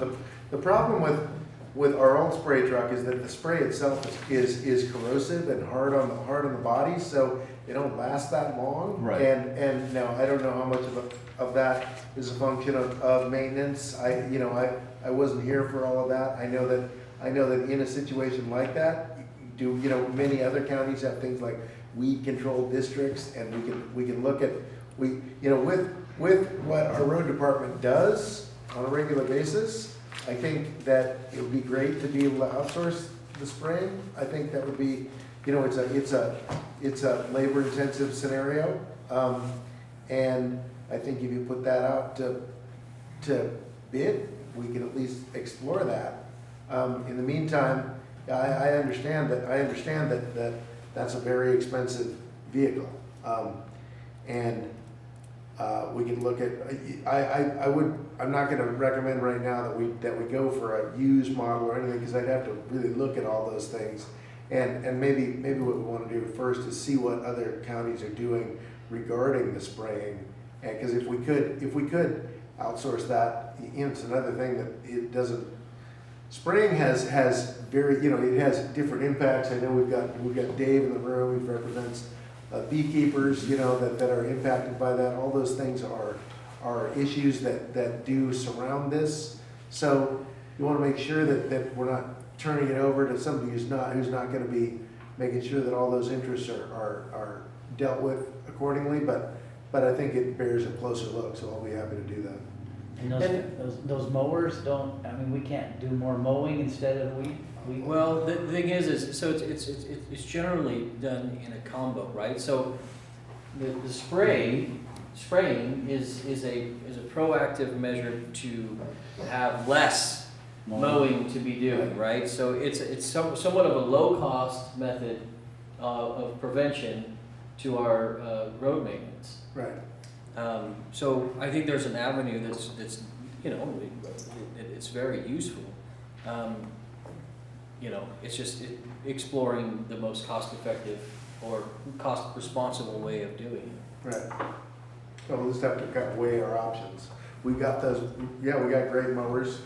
They're so nice, we like to line them up with pictures out there on the grass. But I mean, if that mower is not operating because we were able to effectively spray an area, then not only is that drainage in better shape, and our guys are out doing something else. Right. So can we table that and Yeah, let me look into that. see what our options are, rather than spend $250,000? Next thing is this little tiny packet on pet friendly.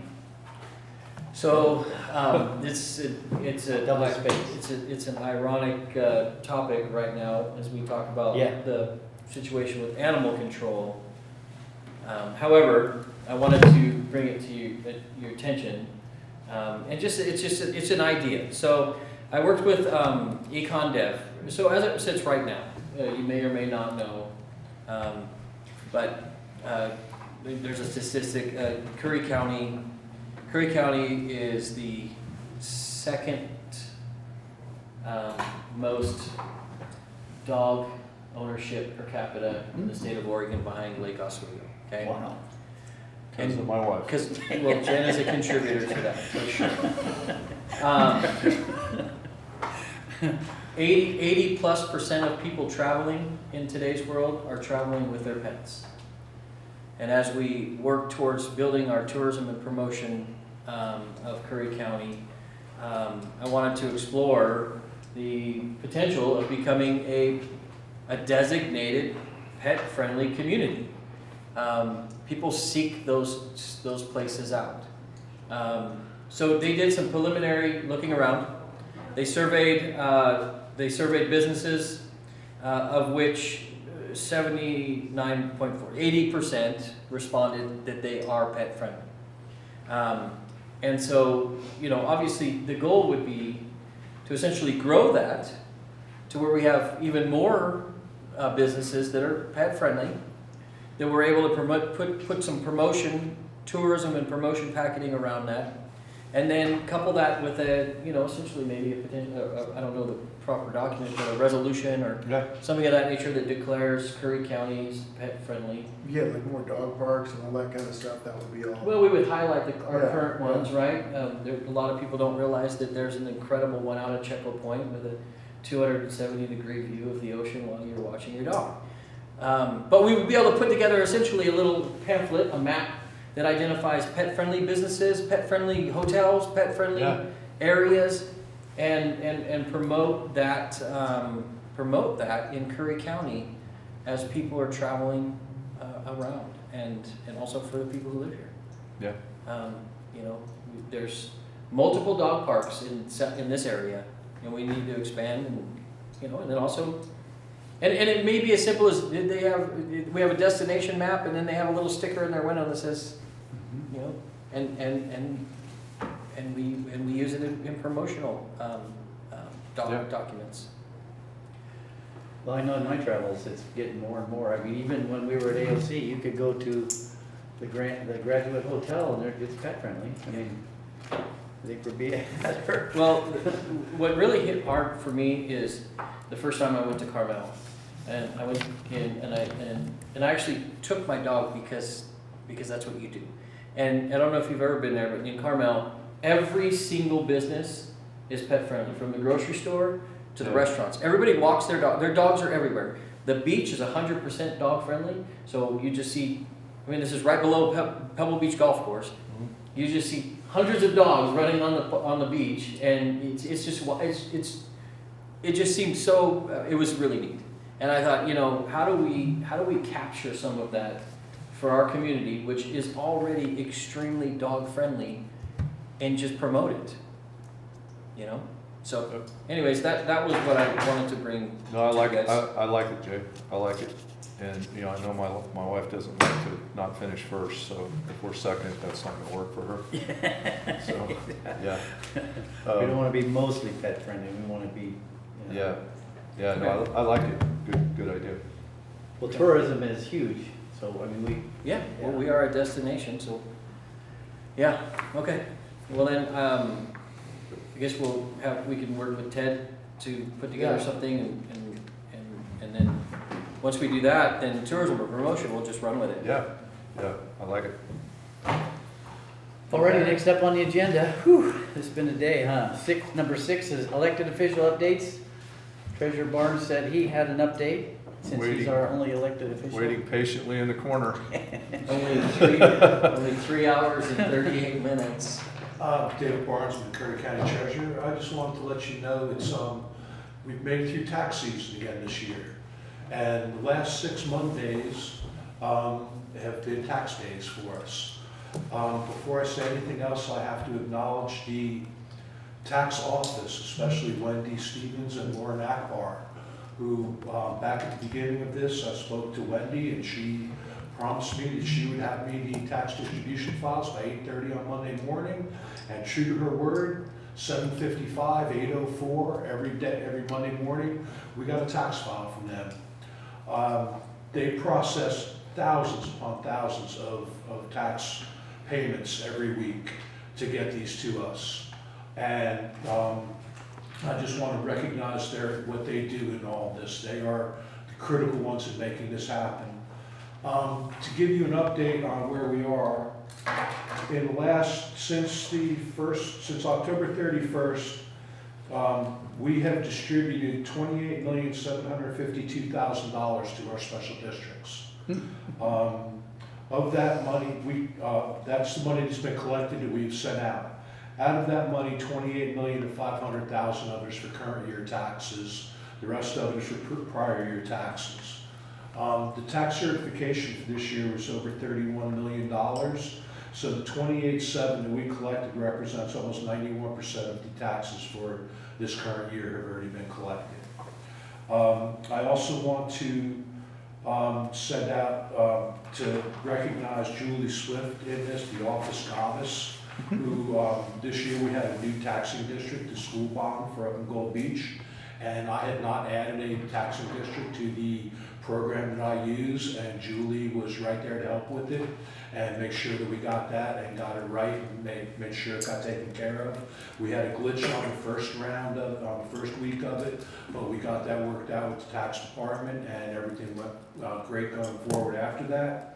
And I also want to recognize Deputy Treasurer Nick Vicino. He really stepped up. You know, every Monday we've done these for the last 6 weeks, and Nick has really grabbed the ball and gotten a hold of this and learned how to do it. He asked me questions, but we've gotten through it, and I have the utmost in confidence in his abilities going forward. As I give him more things to do, he grabs them with gusto, learns them, asks questions when he has them, and makes sure that things get done right. So I just wanted to give you that report though and recognize the people who have really made a difference in all this. So thank you. Good Thanks, report. Thanks. A lot of work. Thank you. Commissioner updates, Commissioner Alcorn. So I got a couple things to talk about. First, I'm going to talk More? about. I got more, yeah. I just want to say it was pretty refreshing to have Phil Dixon in place this weekend. I got some suspicious activity on my county email, and it was Saturday night, and he was on it. He immediately went down and did his thing, and that's all being looked into right now. But he was able to discover some other stuff that we were able to funnel through Lane, LCOG, and having those resources in place really essentially prevented another attack this weekend. So it is great to have Phil here. The other thing I want to talk about is we have open positions here that we're constantly filling. We're doing quite a few interviews for those positions. I'm trying to participate in as many of those interviews as I can to ensure that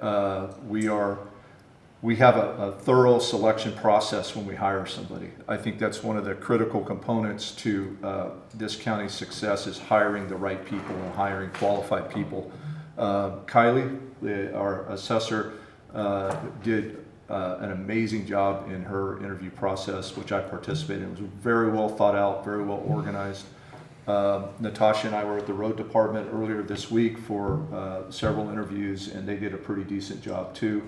If any of our department heads are struggling with the mechanism to conduct interviews, reach out to me, and we'll continue to help them.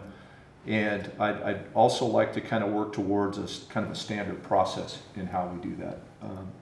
And there are some departments that could use some help, and some that are doing a great job, but that is ongoing. The other thing I wanted to talk to you guys about, and Shelley Denny brought this to my attention, we have an election coming up this year that's going to be pretty dynamic, to say the least. There have been some reports in other clerks' offices where there's been some fentanyl exposure. And she was concerned about that, so she discussed with me putting a mechanism in place to provide training for her people, and Narcan essentially available in case there's an exposure, and recognizing what an exposure looks like. Today we talked about training our volunteers, training our board, training our committees. I don't want to lose track of our county employees, and we have a lot of people working in the courthouse, in our government buildings, our road department out there cleaning up areas. I would like to take those fentanyl exposure concerns to heart, and I think we should have some training for our county people in recognizing the exposure to fentanyl, what happens, and having a process of what to do. And I'd like to have Natasha start kind of putting some training together with additional training that we're providing to our county folks. Brad, what does that look like? Like the clerk's office in a fentanyl exposure? What would it can be in a powder form. Like a piece of mail with a... Yeah, I mean, there's a ton of ways to. Okay. Touching fentanyl necessarily doesn't mean there's going to be exposure. It's inhaling it that is most critical. So, and then the last update that I have. This is it. So, I want to recognize Commissioner Trost. And he I'm already knowing where this is going. John, can you? So Commissioner Trost, when we had county college graduation. Don't leave me. He was kind enough to stay here, and he did not participate in graduation so that I could, and I was able to graduate.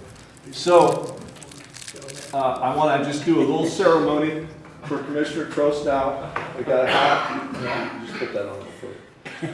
You just put that on. Yeah, just put that on. It's your graduation. Right, I do. I can put it on for you. It helped me, Ted. That's, So we That's have a very- his, Somebody getting this on, yeah, okay. there we go. so we have his, we have his You're graduation. so lucky I'm participating in this. Nonsense. We have his county college diploma, which I want to give to him. And then we also got him some balloons and, A cupcake. it's actually a donut. Cake donut. It's actually a donut, so we'll put that right over there, buddy. Good job. Speech. Found that donut. Then you get to throw the hat. Well played. Well played. So I'm gonna pass on Commissioner updates and give it right, Thanks. and give it right to Jay. And you can, Do you want me to light that, or is it illegal to light stuff? Yeah, I think we're good. I think that's, we're good. So, that's good. I like to end on humor. yeah, Do we have a no. lighter in that drug paraphernalia? I think we do. Well, got it. Don't end on that. I don't have much of a comment, but I know that, that was well played. Well done. And there is no executive session, right? Correct. Okay. Do you Yes. have anything else? Thank you, Brad, for that. Appreciate it. And I'm sure Natasha and Rubia were very much part of that whole, Oh, no, it was all Brad. but thank Tell you. Ravia's not making any eye contact. I know. She's been smiling for like the last 20 minutes. I can't believe that. We've been waiting on this for weeks. That was good. Well done. No executive session, right? So, Correct, we are finished. thank you again, Brookings, for allowing us to come I and. hope that part was cut. Oh, no, Oh, no. you keep the hat. Oh, no, You keep it. I'm